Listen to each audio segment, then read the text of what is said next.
الحمد لله نحمده ونستعينه ونستغفره ونعوذ بالله من شرور أنفسنا ومن سيئات أعمالنا من يهده الله فلا مضل له ومن يضلل فلا هادي له وأشهد أن لا إله إلا الله وحده لا شريك له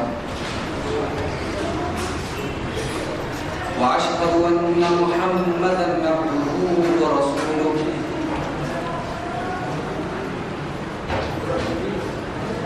يا أيها الذين آمنوا اتقوا الله حق تقاته ولا تموتن إلا وأنتم مسلمون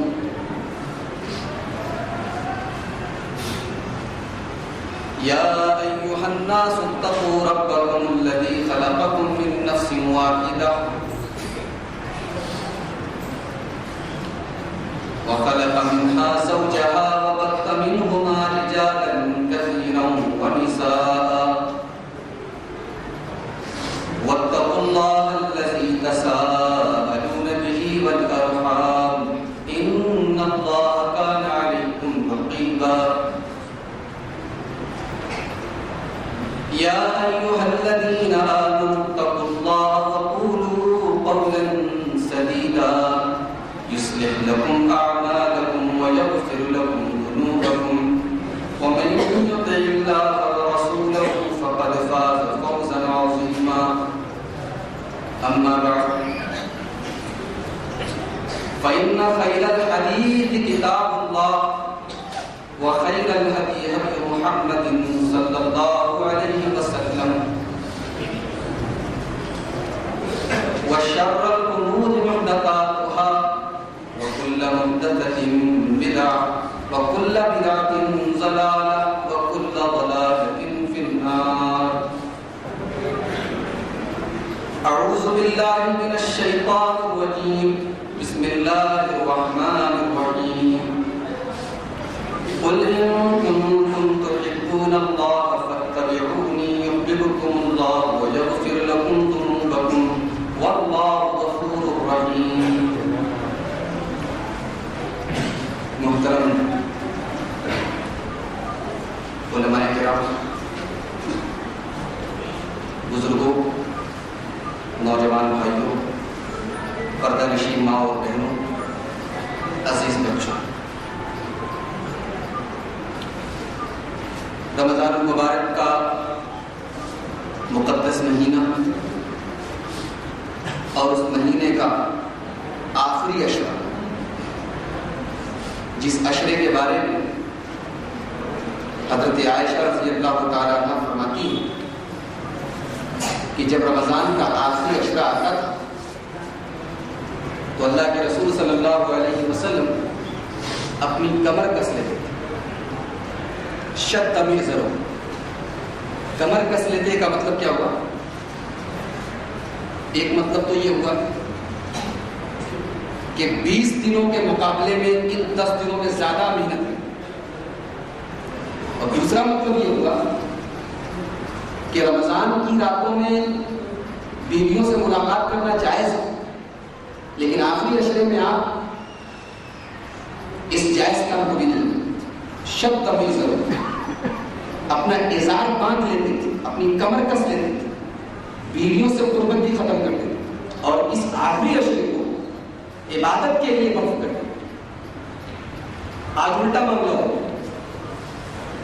رمضان آتا ہے، مسجدوں میں بھیڑ آتی ہے، رمضان آگے بڑھتا ہے، بھیڑ کم ہوتی چلی جاتی ہے، اور آخری عشرہ آتے آتے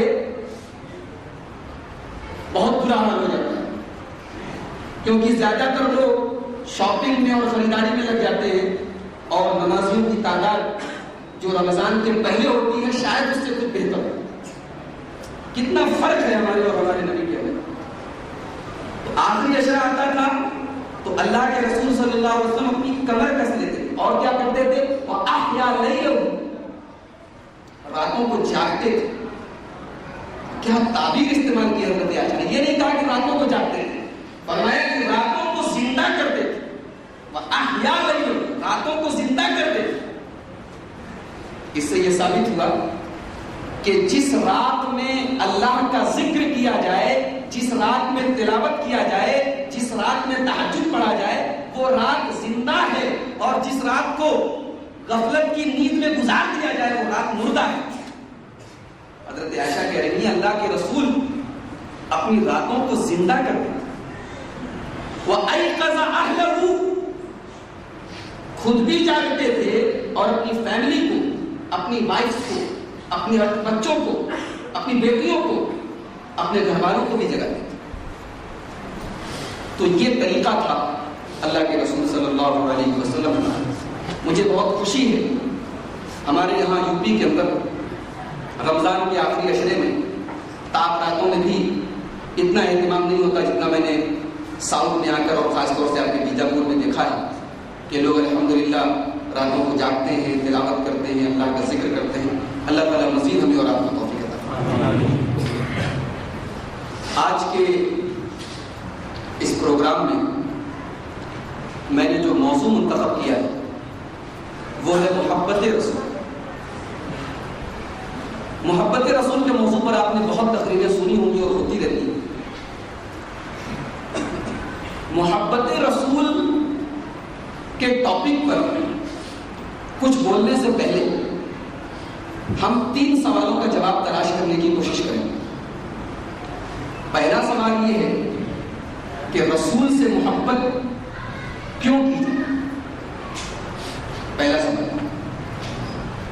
دوسرا سوال رسول سے محبت کتنی کی جائے، اور تیسرا سوال رسول سے محبت کیسے کی. انشاءاللہ آج کی تقریب میں ان 3 سوالوں کا جواب دینے کی کوشش کی جائے. تو پہلا سوال یہ ہے کہ رسول سے محبت کیوں کی جائے. دنیا میں ہم اور آپ جب کسی سے محبت کرتے ہیں تو کیوں کرتے ہیں؟ عام طور سے محبت کی 2 وجہ ہوتی ہیں. ایک محبت تو کسی کی خوبصورتی دیکھ کر کی جاتی ہے کہ فلاں آدمی بڑا خوبصورت ہے، اس کی خوبصورتی پر ہم مر جاتے ہیں، اس سے محبت کرنے لگتے ہیں. ایک محبت ہوتی ہے کسی کے فن کی وجہ سے. اب کسی کو سچن تندولکر سے بڑی محبت ہے، اس لیے تھوڑی کو بڑا خوبصورت ہے، اس کے کرکٹ سے بڑی محبت ہے. کسی کو شاہد آفریدی سے بڑی محبت ہے، بھائی صاحب وہ بیٹنگ بہت اچھی کرتا ہے. کسی کا کوئی سنگر محبوب ہے، اس کا گانا اس کو بڑا اچھا لگتا ہے. تو اس محبت کی وجہ کیا ہے؟ فن ہے. تو ایک محبت خوبصورتی کی وجہ سے، ایک محبت فن کی وجہ سے، اور محبت کی تیسری قسم ہے جو کسی کے احسان کی وجہ سے. آپ اپنے ماں باپ سے محبت کرتے کیوں؟ کہ ماں باپ کے احسانات ہو جاتے ہیں. شاگرد اپنے استاد سے محبت کرتا ہے کیوں؟ کیونکہ استاد اس کے اوپر احسان کرتا ہے. آئیے ہم محبت کے ان تینوں اسباب کا جائزہ لیں کہ ہم اپنے رسول سے جو محبت کرتے ہیں تو کیا ہمارے رسول کے اندر ان تینوں چیزوں میں سے کوئی ایک چیز پائی جاتی ہے؟ جو محبت کی 3 بنیادی جو بیسک ریزنز ہیں محبت کے، جن 3 اسباب کی وجہ سے محبت کی جاتی ہے، تو کیا ہمارے رسول کے اندر صلی اللہ علیہ وسلم کے اندر یہ تینوں باتیں پائی جاتی ہیں؟ سب سے پہلے خوبصورتی کو لیں. ہمارے رسول کی خوبصورتی کے بارے میں آپ کے ایک صحابی کہتے ہیں، حضرت حسان بن ثابت کہتے ہیں وَأَحْسَنَ مِنْكَ لَمْ تَرَ قَطُّ عَيْنِي وَأَجْمَلَ مِنْكَ لَمْ تَلِدِ النِّسَاءُ خُلِقْتَ مُبَرَّأً مِنْ كُلِّ عَيْبٍ كَأَنَّكَ قَدْ خُلِقْتَ كَمَا تَشَاءُ. کہتے ہیں کہ اے نبی، کسی آنکھ نے آپ سے زیادہ حسین و جمیل انسان اور کسی ماں نے آپ سے زیادہ خوبصورت بچہ نہیں جانا. آپ کو ہر عیب سے پاک بنا کر پیدا کیا. آپ کو اللہ تبارک و تعالیٰ نے اتنا کمپلیٹ بنایا، اتنا مکمل بنایا کہ سر سے پیر تک کوئی کمی نظر نہیں آتی. کوئی یہ نہیں کہہ سکتا کہ اللہ کے رسول صلی اللہ علیہ وسلم کی آنکھ کو ایسے نہیں ایسے ہونا چاہیے، آپ کا چہرہ ایسے نہیں ایسا ہونا چاہیے. خُلِقْتَ مُبَرَّأً مِنْ كُلِّ عَيْبٍ آپ کو ہر عیب سے ہر کمی سے پاک بنا کر پیدا کیا گیا. کأنک قد خلقت کما تشاء. ایسا معلوم ہوتا ہے کہ آپ کو اللہ تعالیٰ نے ویسے بنایا جیسے آپ چاہیں. ہر آدمی جب آئینے میں اپنی شکل دیکھتا ہے تو سوچتا ہے یار یہ میرے گال پہ جو تل ہے, اگر مجھے اللہ تعالیٰ کہتا کہ تم کیسا بننا چاہتا تو میں کہتا یہ تل ہٹا, ہے نا. انسان اگر تھوڑا سانولا ہے تو سوچتا ہے کہ اگر اللہ تعالیٰ مجھے یہ اختیار دے دیتا, یہ پاور دے دیتا تو میں اپنا کلر تھوڑا اور گورا کر دیتا. ہر انسان کے اندر کوئی نہ کوئی کمی. شاعر حضرت حسان بن ثابت کا احساس دیکھیے, ان کا خیال دیکھیے. کہتے کہ آپ کو ایسے پیدا کیا گیا جیسے کہ آپ ہر عیب سے پاک بنا کریں. تو ہمارے رسول صلی اللہ علیہ وسلم خوبصورت تھے, اور اس قدر خوبصورت تھے کہ فارسی کے ایک شاعر نے کہا حسن یوسف ید بیضا دم عیسیٰ داری. حضرت یوسف بڑے خوبصورت تھے, حضرت موسیٰ علیہ السلام کے ہاتھوں میں سفیدی تھی, اور حضرت عیسیٰ علیہ السلام مردوں کو زندہ کر دیتے تھے. حسن یوسف ید بیضا دم عیسیٰ داری آنچے خوبا ہما داری تو تنہا داری. اے میرے نبی, یہ سارے لوگ الگ الگ خوبیوں کے مالک تھے. یہ ساری خوبیاں آپ کے اندر جمع کر دی گئی, آپ کے اندر اکٹھا کر دی. تو خوبصورتی اگر ہماری محبت کا معیار ہے, اگر ہم کسی سے اس لیے محبت کرتے ہیں کہ وہ خوبصورت ہے, تو ہمارے رسول جناب محمد رسول اللہ صلی اللہ علیہ وسلم سے زیادہ خوبصورت انسان اس کائنات میں پیدا ہی نہیں. مسند احمد کے اندر ایک روایت ہے, ایک یہودی عورت حضرت عائشہ کے پاس بولی آپ کے قرآن میں لکھا ہے کہ حضرت یوسف علیہ السلام اتنے خوبصورت تھے کہ ان کو مصر کی عورتوں نے دیکھا تو اپنے ہاتھ کاٹ ڈالے, قطعن ایدیہن, اپنے ہاتھ کاٹ ڈالے. بولے قرآن میں یوسف کے بارے میں تو ایسا لکھا ہے, محمد صلی اللہ علیہ وسلم کے بارے میں تو ایسا کچھ نہیں لکھا. اس کا مطلب کہ یوسف زیادہ خوبصورت تھے, یہ کم خوبصورت تھے. تو حضرت عائشہ نے جواب دیا, ارے مصر کی عورتوں نے یوسف کو دیکھا تو اپنے ہاتھ کاٹ ڈالے, اگر میرے نبی کو دیکھ لیا ہوتا تو قطعن قلوبہن, اپنے کلیجوں پر چھریاں چلا لی. تو خوبصورت اس قدر تھی. اگر ہم کسی سے محبت اس لیے کرتے ہیں کہ وہ خوبصورت ہے, تو ہماری محبت کے حقدار جناب محمد رسول اللہ صلی اللہ علیہ وسلم ہیں, اس لیے کہ آپ سے خوبصورت انسان کائنات میں پیدا. اچھا, ہم محبت کرتے ہیں کسی کا فن دیکھ کر, کسی کے اندر فن ہے, ہنر ہے. ہمارے نبی کے اندر ہر اچھا فن, ہر اچھا ہنر ہمارے نبی کے اندر موجود ہے. مثال کے طور پہ بہادری, ہمارے نبی کی بہادری دیکھیے, حدیث کی کتابیں اٹھا کے دیکھیے. میرے نبی نے کبھی جنگ کے میدان میں پیٹ پھیر کے بھاگنے کا ریکارڈ نہیں رہا. میرے نبی صحابہ کرام کے اوپر ایسی نوبت آئی کہ صحابہ کرام نے دشمن کے ڈر سے پیٹ پھیر دی, لیکن آمینہ کا لال ہر حال میں میدان میں ڈٹا رہا. حضرت عبداللہ بن عباس کہتے ہیں, میں جب یاد کرتا ہوں غزوہ احزاب کا منظر تو بڑا عجیب سا محسوس ہوتا ہے. جب صحابہ کرام بھاگ رہے تھے اور جناب محمد رسول اللہ صلی اللہ علیہ وسلم اپنے گھوڑے پر سوار تھے اور کہہ رہے تھے, اے لوگوں میری طرف آؤ, میں ہوں انا النبی لا کذب, انا ابن عبد المطلب, میں نبی ہوں, میں جھوٹا نہیں ہوں, میں عبد المطلب کا بیٹا ہوں, آؤ میرے ساتھ آؤ. بہادر اس قدر تھے, جنگ کے میدان میں کبھی پیٹ پھیر کر نہیں آئے. امانت دار کس قدر تھے کہ جب مکہ چھوڑ کے مدینہ جانے لگے تو حضرت علی رضی اللہ تعالی عنہ کو اپنے بستر پر لٹایا اور کہا کہ اے علی, جب صبح ہو جائے تو پہلا کام یہ کرنا کہ میرے گھر میں مکہ والوں کی جو امانتیں رکھی ہیں وہ ان کو لوٹا دینا. اس سے دو باتیں ثابت. پہلی بات تو یہ ثابت ہوئی کہ ہمارے نبی کتنے امانت دار تھے کہ مکہ والوں نے آپ کو زندہ یا مردہ پکڑنے پر 100 اونٹوں کا انعام رکھا ہے, لیکن میرے نبی مکہ چھوڑ کے جا رہے ہیں اور آپ کو چنتا اس بات کی ہے کہ پہلے میں ان کی امانتیں ان کو لوٹا. اور دوسری بات یہ ثابت ہوئی کہ مکہ والوں کو میرے نبی سے جو دشمنی تھی وہ تھی, لیکن ان کو میرے نبی سے ایماندار کوئی انسان پورے مکہ میں نظر نہیں آتا تھا. ان کو اپنی امانتیں رکھنے کے لیے اگر کوئی بینک ملا, اگر کوئی شخص ملا تو وہ جناب محمد رسول اللہ صلی اللہ علیہ وسلم. کیا امانت تھی, سچائی دیکھنا ہو میرے نبی کی طرف, وعدہ پورا کرنا دیکھنا ہو میرے نبی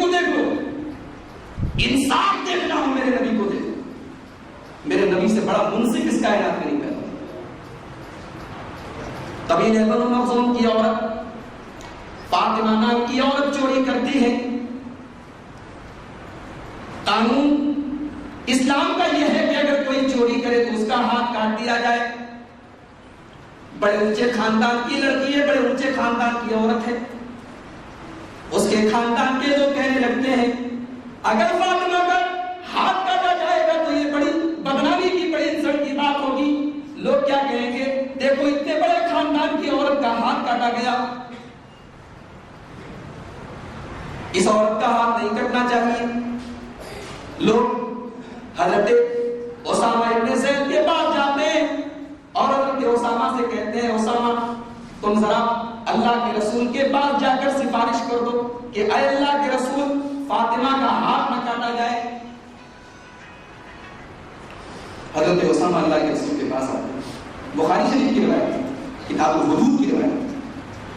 حضرت اسامہ اللہ کے رسول کے پاس آتے ہیں, کہے اے اللہ کے رسول بڑے اونچے خاندان کی عورت ہے, اس کا ہاتھ نہ کاٹا جائے, کوئی سزا دے دی جائے, کوئی جرمانہ لگا دیا جائے, کوئی فائن لگا دی جائے, ہاتھ نہ کاٹا جائے. فَتَغَيَّرَ وَجْهُ رَسُولِ اللَّهِ صَلَّى اللَّهُ عَلَيْهِ وَسَلَّمَ. حدیث کے الفاظ ہیں اللہ کے رسول کا چہرہ غصے سے لال ہو گیا. آپ نے فرمایا أَتَشْفَعُ فِي حَدٍّ مِّنْ حُدُودِ اللَّهِ. اے اسامہ کیا تم اللہ کے قانون کے بارے میں میرے پاس سفارش لے کر آئے ہو؟ اسامہ تمہاری ہمت کیسے پڑی کہ تم میرے پاس اس عورت کی سفارش لے کر آئے ہو؟ اسلام کا قانون ہے کہ ہاتھ کاٹا جائے گا تو کاٹا جائے گا, وہ عورت چاہے جتنے بڑے خاندان کی. اسلام کا قانون یہ ہے کہ اگر کوئی چوری کرے تو ہاتھ کاٹ دیا جائے. اسامہ تمہاری مجال کیسے ہوئی کہ تم نے اس عورت کے بارے میں مجھ سے سفارش کی؟ پھر آپ نے فرمایا اے اسامہ تم سے پہلے کی قوم اسی لیے ہلاک ہو گئی, اسی لیے برباد ہو گئی. جب کوئی بڑا آدمی کوئی جرم کرتا تھا, جب کوئی امیر آدمی کوئی پیسے والا آدمی کوئی جرم کرتا تھا تو اس کو سزا نہیں دیتے تھے. غریب آدمی چھوٹا آدمی کوئی جرم کرتا تھا تو اس کو سزا دیتے تھے. اے اسامہ سن لو, یہ فاطمہ تو بڑے اونچے خاندان کی عورت ہے. اے اسامہ لو ان فاطمہ بنت محمد سرقت لقطعت یدها. اے اسامہ یہ فاطمہ تو بنو مخزوم کی فاطمہ ہے, اگر میری بیٹی فاطمہ بھی چوری کرتی, اگر میرے کلیجے کا ٹکڑا فاطمہ بھی چوری کرتی, لقطعت یدها تو میں اس کے بھی ہاتھ کاٹ ڈالتا. یہ میرے نبی کی عدالت ہے. میرے نبی کی عدالت میں بھید بھاؤ نہیں چلتا. 2000 لوگوں کو قتل کرنے کوئی انسان قتل کروا دے اور اس کے بعد سپریم کورٹ کہے کہ وہ بے گناہ ہے, بے قصور ہے, اس کو کلین چٹ دے دی جائے. میڈیا کہے, اخبار کہے کہ ہاں حکومت کے اشارے پر قتل کیے گئے, حکومت کے اشارے پر ماؤں کے پیٹ سے بچوں کو نکال نکال کے نیزے پر چلایا گیا, حکومت کے اشارے پر پوری پوری بستیاں جلا دی گئی. انٹرنیٹ بولے, وکیپیڈیا بولے, میڈیا بولے, ہیومن رائٹس کی رپورٹس بولے, لیکن ہمارے ہندوستان کا قانون بولے کہ نہیں صاحب وہ تو بے گناہ ہے, ان کا کوئی قصور نہیں. میرے نبی کی عدالت ایسے, عدالت تو عدالت, انصاف تو انصاف. وعدہ پورا کرنا. صلح حدیبیہ کا موقع ہوگا, صلح کر لی گئی اور صلح میں یہ لکھا گیا کہ اگر محمد رسول اللہ صلی اللہ علیہ وسلم کی طرف سے کوئی آدمی مکہ چلا جائے گا, مکہ والے اس کو نہیں لوٹائیں گے, اور مکہ کا کوئی آدمی اگر مسلمان ہو کے مدینہ چلا جائے گا تو مدینہ کے اس کو لوٹا دیں گے. صلح ہو گئی. ابھی صلح کے کاغذات مکمل بھی نہیں ہوئے. حضرت ابو جندل رضی اللہ تعالیٰ عنہ بیڑیوں میں زنجیروں میں جکڑے ہوئے آتے ہیں. اللہ کے رسول بولتے ہیں اے کافروں ابو جندل کو ہمارے حوالے کر دو. کفار مکہ بولتے ہیں اے محمد ابھی تو صلح کے اندر لکھا گیا ہے کہ ہماری طرف کا کوئی آدمی اگر تمہاری طرف چلا جائے گا تو ہم اس کو واپس لے لیں گے, اس لیے ابو جندل کو ہم تمہیں نہیں دے سکتے. میرے نبی فرماتے ہیں ارے ابھی تو صلح نامہ کمپلیٹ بھی نہیں ہوا ہے, ابھی تو لکھا جا رہا ہے, ابھی تو دونوں طرف کے سگنیچر بھی نہیں ہوئے ہیں, ابھی تو موقع ہے, ابھی ابو جندل کو ہمارے حوالے کر دو. لیکن ابو جندل کا باپ سہیل جو کافروں کی طرف سے اس صلح کا وکیل تھا جو اس صلح کا امیر تھا، وہ بولا نہیں ہے محمد، اب یہ بات طے ہو چکی ہے، ابو جندل کو تمہارے حوالے نہیں کیا جائے گا۔ حضرت ابو جندل بیچارے خون میں لت پت ہیں، زنجیروں میں جکڑے ہوئے ہیں، رحم کی نگاہوں سے مسلمانوں کی طرف دیکھ رہے ہیں، مسلمانوں کے ہاتھ ان کی تلواروں کے اوپر ہیں، لیکن میرے نبی اپنے وعدے سے مجبور ہو جاتے ہیں۔ میرے نبی کہتے ہیں اگر وعدہ ہو چکا ہے، اگر صلح ہو چکی ہے تو اب ابو جندل ہم تمہیں اپنے حوالے نہیں کر سکتے۔ اے ابو جندل جاؤ، اللہ تمہاری مدد کرے گا، لیکن ہم اپنے وعدے سے مکر نہیں سکتے۔ کائنات میں اتنا بڑا وعدہ پورا کرنے والا انسان بنایا ہو تو بتاؤ، ہم کسی سے محبت کرتے ہیں اس کی خوبی دیکھ کر مجھے بتاؤ کہ صحیح وہ کون سی خوبی تھی جو جناب محمد رسول اللہ صلی اللہ علیہ وسلم کے اندر۔ کلیجہ تو اتنا بڑا تھا، دل تو اتنا بڑا تھا کہ جب مکہ فتح ہوا تو وہ سارے دشمن لائن سے کھڑے ہیں، وہ سارے خون کے پیاسے لائن سے کھڑے ہیں جنہوں نے کل میرے نبی کو مکہ سے نکلنے پر مجبور کیا، جنہوں نے میرے نبی کے اوپر نماز کی حالت میں اونٹنی کی بچہ دانی لا کے رکھ دی، اونٹنی کی اوجھڑی لا کے رکھ دی، جنہوں نے میرے نبی کو کون سی تکلیف نہیں دی، جنہوں نے میرے نبی کی بیٹی زینب کو نیزہ مار کے قتل کر ڈالا، شہید کر ڈالا، جنہوں نے میرے نبی سے کئی بار جنگیں کی، آج لائن سے وہ سارے دشمن کھڑے ہیں۔ میرے نبی سوال کرتے ہیں اے قریش کے لوگوں، اے مکہ کے لوگوں، بتاؤ تو صحیح آج تمہیں مجھ سے کون سے سلوک کی امید ہے؟ آج میں تمہارے ساتھ کیا سلوک کروں گا؟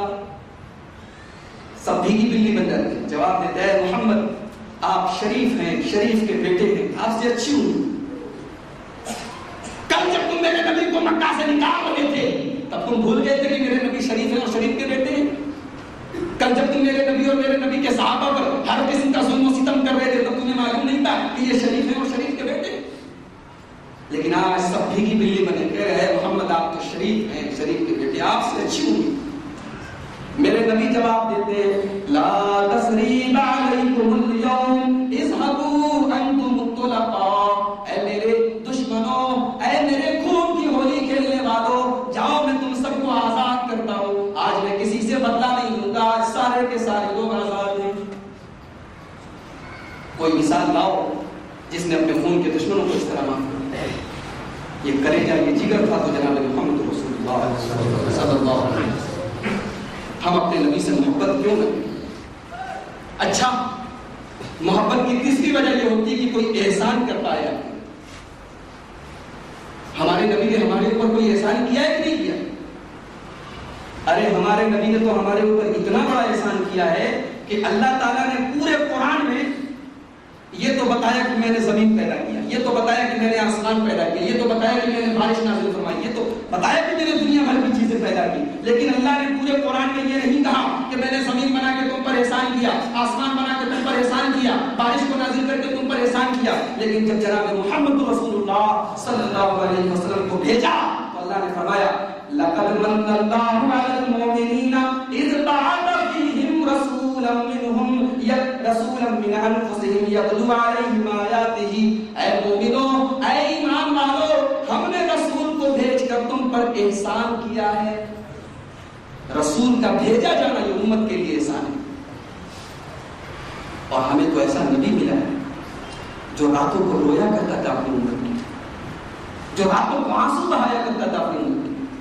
کسی شاعر نے کیا بول رہا ہے، سلام اس پر جو امت کے لیے راتوں کو روتا تھا، سلام اس پر جو فرش خاک پر جاڑے میں سوتا تھا، سلام اس پر کہ جس کے گھر میں چاندی تھی نہ سونا تھا، سلام اس پر کہ ٹوٹا بوریا جس کا بچھونا تھا۔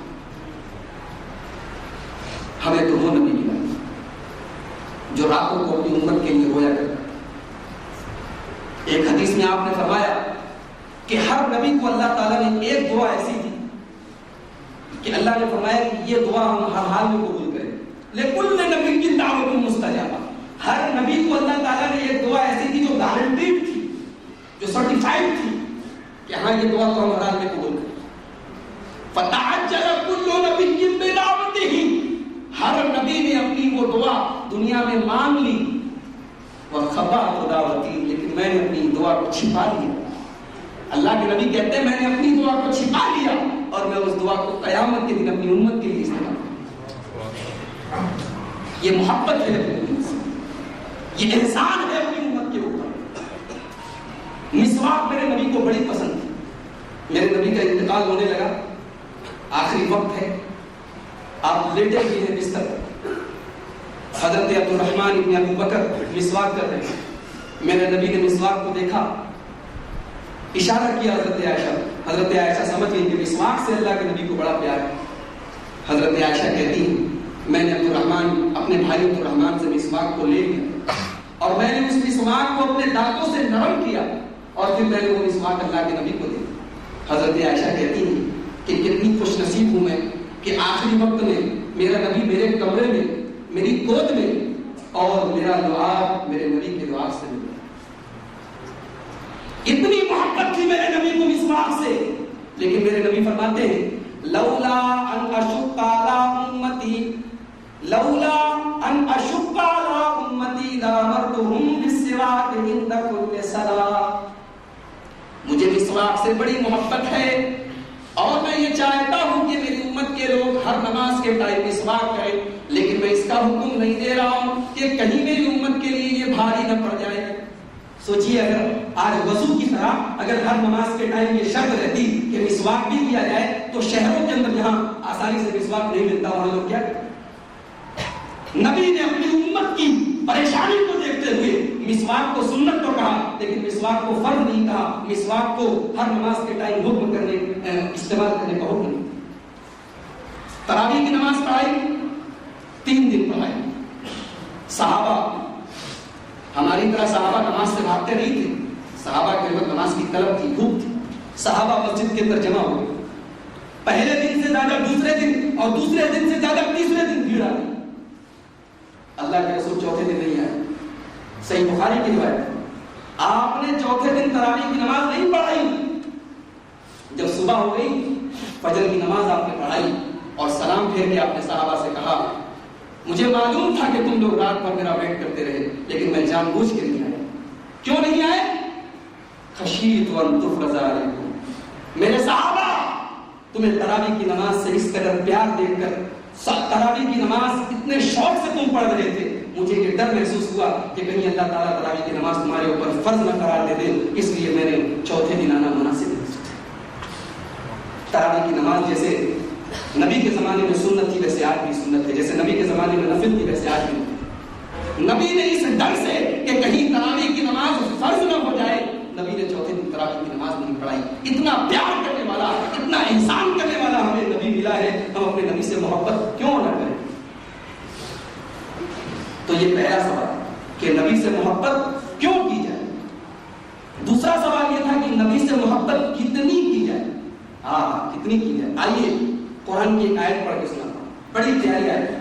سورہ توبہ آیت نمبر 24، یاد رکھیے 24 نمبر والی چیزیں نہ بھولیں. سورہ توبہ آیت نمبر 24. قُلْ إِنْ كَانَ آبَاؤُكُمْ وَأَبْنَاؤُكُمْ وَإِخْوَانُكُمْ وَأَزْوَاجُكُمْ. اے نبی آپ کہہ دیجئے اگر تم کو اپنے باپ سے محبت ہے، اپنی اولاد سے محبت ہے، اپنے بھائیوں سے محبت ہے، اپنی بیویوں سے محبت ہے، وَعَشِيرَتُكُمْ اپنے خاندان سے، اپنی برادری سے محبت ہے، وَأَمْوَالٌ اقْتَرَفْتُمُوهَا اور تمہیں اس مال سے محبت ہے، اس دولت سے محبت ہے جس کو تم محنت کر کے اکٹھا کرتے ہو، وَتِجَارَةٌ تَخْشَوْنَ كَسَادَهَا اور تمہیں اس بزنس سے، اس کاروبار سے محبت ہے جس کاروبار کے تم مندی کا شکار ہو جانے سے ڈرتے ہو، جس کاروبار کے گھاٹے میں چلے جانے سے تم ڈرتے ہو. کاروباری لوگ بیٹھے ہوں گے ہمیشہ ڈر بنا رہتا ہے کہ کہیں کاروبار مندے میں نہ چلا جائے، کہیں سیلنگ کمزور نہ پڑ جائے، کہیں مارکیٹ بیٹھ نہ جائے. اللہ نے انسان کی نفس کو ٹٹولتے ہوئے کہا وَتِجَارَةٌ تَخْشَوْنَ كَسَادَهَا. میرے بندو وہ تجارت جس کے مندی کا شکار ہونے سے تم ڈرتے ہو، اگر اس تجارت سے تم کو محبت ہے، وَمَسَاكِنُ تَرْضَوْنَهَا اور ان بلڈنگوں سے، ان مکانات کو محبت ہے جن مکانات میں تم رہتے ہو. 8 چیزوں کا اللہ نے ذکر کیا ہے. اگر تمہیں اپنے باپ سے محبت ہے، اولاد سے محبت ہے، بھائیوں سے محبت ہے، بیوی سے محبت ہے، خاندان سے محبت ہے، مال سے محبت ہے، تجارت سے محبت ہے، گھر بار سے محبت، 8 چیزوں کا ذکر اللہ نے کیا. کہا کہ اگر تم کو ان 8 چیزوں سے محبت ہے تو کرو نا، میں منع نہیں کر رہا. باپ سے بھی محبت کرو، اولاد سے بھی کرو، بیوی سے بھی کرو، بھائی سے بھی کرو، مال سے بھی محبت کرو، کاروبار سے بھی کرو، گھر بار سے بھی کرو. لیکن اگر ان 8 چیزوں میں سے کسی چیز کی محبت بھی احب الیکم من اللہ ورسولہ وجہاد فی سبیلہ، اگر ان 8 چیزوں میں سے کسی چیز کی محبت بھی اللہ کی محبت سے زیادہ ہو جائے، رسول کی محبت سے زیادہ ہو جائے، جہاد کی محبت سے زیادہ ہو جائے، فتربصوا حتی یأتی اللہ بامرہ، تو انتظار کرو، اللہ کا عذاب آئے گا تمہارے اوپر. کیا معلوم ہوا؟ ہمیں اپنے باپ سے محبت ہونی چاہیے، اپنی اولاد سے محبت ہونی چاہیے، اپنی بیوی کی چاہت ہونی چاہیے، اپنے خاندان سے الفت رکھنی چاہیے، اپنے مال کی محبت ہمارے دل میں ہونی چاہیے، اپنے کاروبار کی محبت ہمارے دل میں پیدا ہونی چاہیے، ہمیں اپنے گھر مکان سے محبت ہونی چاہیے. لیکن یہ محبت اللہ اور اس کے رسول کے بعد ہونی چاہیے. سب سے اوپر اللہ اور اس کے رسول کی محبت ہونی چاہیے. آئیے کچھ واقعات آپ کو بتاؤں. سب سے پہلے باپ کا نام. میں سمجھتا ہوں کہ آج کے اس پروگرام میں جتنے لوگ بھی آئے ہیں، ہر انسان اپنے باپ سے محبت کرتا ہوگا، اور نہیں کرتا ہے تو کرے، اس لیے کہ باپ سے اگر کوئی انسان محبت نہیں کرتا ہے تو وہ جنت میں نہیں رہ سکتا. اس لیے کہ اللہ کے رسول نے فرمایا کہ باپ جنت کا دروازہ ہے. باپ جنت کا دروازہ ہے. اب ظاہر کی بات ہے کہ جب دروازہ ہی آپ توڑ دیں گے، دروازے ہی کو آپ کراس نہیں کریں گے، تو آپ جنت میں جائیں گے کیسے؟ تو نبی نے فرمایا کہ باپ جنت کا دروازہ ہے، تو تم غور کر لو کہ تم اس دروازے کے ساتھ کیا سلوک. باپ سے محبت ہونی چاہیے. عبداللہ بن ابی کا نام آپ نے سنا ہوگا. بہت بڑا منافق تھا، بلکہ منافقوں کا سردار تھا. نبی سے دشمنی کرنے میں 1 نمبر کا آدمی تھا. ایک بار اسی عبداللہ بن ابی نے ایک غزوے کے موقع پر میرے نبی کو گالی دے دی، اور ہائے اللہ نے پورے قرآن میں کسی کی گالی کو نقل نہ کیا، لیکن جب میرے نبی کو گالی دی گئی تو اللہ نے اس گالی کو بھی نقل کر دیا. کیا گالی دی تھی؟ لَيُخْرِجَنَّ الْأَعْزُ مِنْهَا الْأَذَلَّ. عبداللہ بن ابی نے اپنے چیلوں سے کہا تھا کہ جب ہم مدینہ جائیں گے تو عزت والا ذلت والے کو مدینہ سے نکال دے گا. یعنی اپنے کو عزت والا کہا تھا اور میرے نبی کو ذلت والا کہا تھا، میرے نبی کو ذلیل کہا تھا اور اپنے آپ کو عزیز کہا تھا، اور کہا تھا جب ہم مدینہ پہنچ جائیں گے تو عزت والا ذلت والے کو نکال دے گا. گالی کی میرے نبی کو. صحابہ کو پتہ چلا. اللہ کی قدرت دیکھیے. اسی عبداللہ بن ابی کا بیٹا جس کا نام عبداللہ تھا، وہ بھی عبداللہ، یہ بھی عبداللہ. باپ تو 1 نمبر کا منافق ہے، لیکن بیٹا رسول کا سچا شہدائی ہے، رسول کا سچا صحابی ہے. بیٹا مدینے کے دروازے پر، مدینے کی سرحد کے اوپر آ کر کھڑا ہو گیا. جب اس کا باپ مدینہ کراس کرنے لگا، مدینہ کے گیٹ پر جب پہنچا، عبداللہ بن ابی کے بیٹے نے تلوار لے کر وہ کھڑا ہوا تھا. کہا اے میرے باپ، تو نے میرے نبی کو گالی دی ہے، جب تک میرے نبی تیرے بارے میں اجازت نہ دے دیں گے میں تجھے مدینہ میں گھسنے نہ دوں گا. کیا بات کرتے ہو تم؟ میرے بیٹے ہو کر میرے ساتھ ایسا سلوک کر رہے ہو. کہا ہے میرے باپ، تو میرا باپ ضرور ہے، لیکن تو نے میرے رسول کی انسلٹ کی ہے، تو نے میرے رسول کو گالی دی ہے. تو نے یہ کہا ہے کہ عزت والا ذلت والے کو مدینہ میں جانے نہ دے گا، اور میرے نزدیک تو سب سے بڑا ذلیل ہے اور میرا نبی سب سے زیادہ عزت والا ہے. اب جب تک میرے نبی اجازت نہ دے دیں گے میں تجھ کو جانے نہ دوں گا. اللہ کے رسول آئے. عبداللہ بن ابی کہنے لگا اے اللہ کے رسول میرے بیٹے کو سمجھائیے، دیکھیے یہ کیا کہہ رہا ہے. حضرت عبداللہ بولے اے اللہ کے رسول آپ کو نہیں معلوم اس میرے باپ نے آپ کے بارے میں بہت غلط جملہ کہا ہے، میرے باپ نے آپ کو گالی دی ہے، میرے باپ نے آپ کو ذلت والا کہا ہے. اے اللہ کے رسول میں اپنے باپ کو مدینہ میں جانے نہ دوں گا. لیکن ہائے وہ نبی ملا جس کا کردار اتنا بلند تھا، اس نے اپنے دشمنوں کو ہمیشہ معاف کرنا جانا ہے۔ میرے نبی نے کہا ہے عبداللہ چلو تمہارے باپ نے مجھ کو کچھ کہا ہے تو چھوڑ دو، نظر انداز کر دو، میں کہہ رہا ہوں اس کو جانے دو، جانے دے۔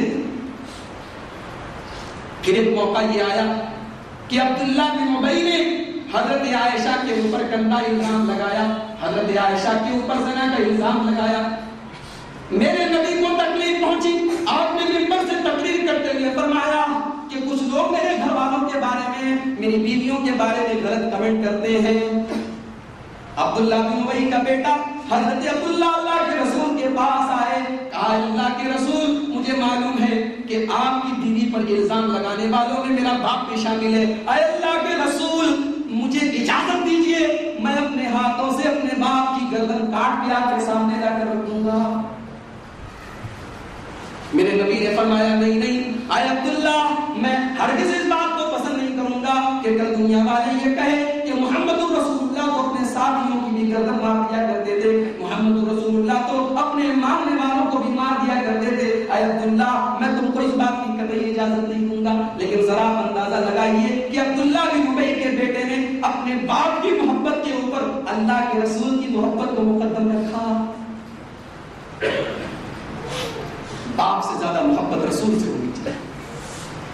دوسرے نمبر پر بیٹا، بیٹے سے زیادہ محبت رسول سے ہونی چاہیے۔ حضرت ابو بکر کے بیٹے ہیں عبد الرحمن بن ابو بکر، غزوہ بدر میں عبد الرحمن کافروں کی طرف سے لڑ رہے ہیں اور حضرت ابو بکر مسلمانوں کی طرف سے لڑ رہے ہیں۔ باپ مسلمان ہے، بیٹا کافر ہے، بعد میں بیٹا بھی مسلمان ہو جاتا ہے۔ ایک دن دونوں باپ بیٹے ساتھ میں بیٹھ کر کھانا کھا رہے ہیں، بیٹا بولتا ہے ابو آپ کو یاد ہے غزوہ بدر کی لڑائی؟ کہا بالکل یاد ہے۔ کہا ہے پیارے ابو جان غزوہ بدر میں کتنی بار ایسا موقع آیا کہ جب آپ میری تلوار کے نیچے آ گئے، کئی بار ایسا ہوا کہ میں نے تلوار کے نیچے دیکھا تو مجھے آپ نظر آئے۔ اے ابو جان میں نے اپنے باپ کی گردن پہ تلوار چلانا مناسب نہ سمجھا۔ حضرت ابو بکر بولے میرے پیارے بیٹے تو صحیح بول رہا ہے، میں بار بار تیری تلوار کے نیچے آ رہا تھا، لیکن کبھی تو نے اس بات پر غور کیا کہ میں بار میں ہی کیوں تیری تلوار کے نیچے آ رہا تھا؟ میرے پیارے بیٹے بات دراصل یہ ہے کہ میں میدان جنگ میں تجھے ہی تلاش کر رہا تھا اور میں یہ سوچ رہا تھا کہ میرا بیٹا مجھے مل جائے اور میں اس کی گردن مار دوں۔ اور میرے پیارے بیٹے اگر میری تلوار کے نیچے تیری گردن آ جاتی تو میں ہرگز یہ سوچ کر تجھے نہ چھوڑتا کہ تو میرا بیٹا ہے، اس لیے کہ میرے لیے پہلے میرا رسول ہے، میرے لیے پہلے میرا اسلام ہے۔ میرے پیارے بیٹے اگر ایک بار بھی تیری گردن میری تلوار کے نیچے آ جاتی تو میں تجھے قتل کر دیتا۔ یہ محبت، بیٹے کی محبت بعد میں، رسول کی محبت پہلے۔ اور تیسرے نمبر پر وہی بھائیوں کی محبت۔ صحابہ نے غزوہ بدر کے میدان میں اپنے سگے بھائیوں سے لڑائی کی، اپنے سگے بھائیوں سے قتال کیا۔ مدینہ کے مہاجر مکہ کے مہاجر جب مدینہ پہنچے اور نبی نے یہ فرما دیا کہ مدینہ کے مہاجر اور مکہ کے مہاجر اور مدینہ کے انصار آپس میں بھائی ہیں، تو تاریخ یہ کہتی ہے کہ سگے بھائی کے بیچ میں اتنی محبت شاید ہی کبھی ہوگی جو مکہ کے مہاجروں اور مدینہ کے انصاریوں کے بیچ میں تھی۔ اتنی محبت تھی کہ مدینہ کے انصاریوں نے اپنا مکان بھی، اپنی پراپرٹی بھی مکہ کے مہاجروں کو آدھیہ دے دی، اپنا باغ آدھا دے دیا، بلکہ یہاں تک انہوں نے پیشکش کر دی کہ میری 2 بیویاں ہیں، اگر آپ کہیں تو ایک کو طلاق دے دوں، آپ اس سے شادی کر لیں۔ قرآن میں ایسے لوگوں کا نقشہ کھینچتے ہوئے فرمایا وَيُؤْثِرُونَ عَلَىٰ أَنفُسِهِمْ وَلَوْ كَانَ بِهِمْ خَصَاصَةٌ، یہ وہ لوگ ہیں جو اپنے حق کے اوپر دوسروں کے حق کو ترجیح دیتے ہیں، اپنے دوسروں کے اوپر اپنے آپ کو قربان کر دیتے ہیں۔ بھائی کی محبت کا پہلے رسول کی محبت۔ وَأَزْوَاجُكُمْ، اور اپنی بیویوں سے زیادہ تمہیں رسول سے محبت ہونی چاہیے۔ ہائے ایک صحابی نے شادی کی پہلی رات، جسے ہم اور آپ اپنی زبان میں شب سہاگ رات اور پتہ نہیں کیا کیا بولتے، زندگی کی سب سے خوبصورت رات۔ صحابی اپنی بیوی کے ساتھ ہیں میاں بیوی کی ملاقات ہوتی ہے. ابھی صحابی نے غسل بھی نہیں کیا، ابھی ناپاکی کی حالت میں ہے. جہاد کا اعلان ہو جاتا ہے. صحابی کہتے ہیں میری بیوی، نبی کی طرف سے جہاد کا اعلان ہو چکا ہے، مجھے تجھے چھوڑ کے جانا پڑے گا. کہاں ہے میرے شوہر؟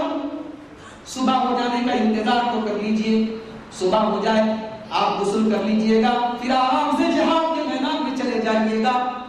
حضرت حنظلہ کہتے ہیں، صحابی کا نام حنظلہ ہے، بولے اے میری پیاری بیوی، اعلان ابھی ہوا ہے، نبی کو معلوم ہے اعلان ابھی ہوا ہے، اگر میں صبح نکلوں گا تو پتہ نہیں صحابہ کہاں پہنچ جائیں گے، میں پیچھے رہ جاؤں گا، اور میں یہ گوارا نہیں کرتا کہ میں اس ثواب کے معاملے میں جہاد کے معاملے میں دیگر صحابہ سے پیچھے رہ جاؤں. اے میری بیوی، اگر میں بچ کے آیا تو غسل کر لوں گا، ورنہ اسی حال میں اللہ کے راستے میں شہید ہو جاؤں گا. نئی نویلی دلہن کو چھوڑ کر، پہلی رات میں بیوی کو چھوڑ کر حضرت حنظلہ جہاد کے میدان میں چلے جاتے ہیں. جہاد کرتے کرتے شہید ہو جاتے ہیں.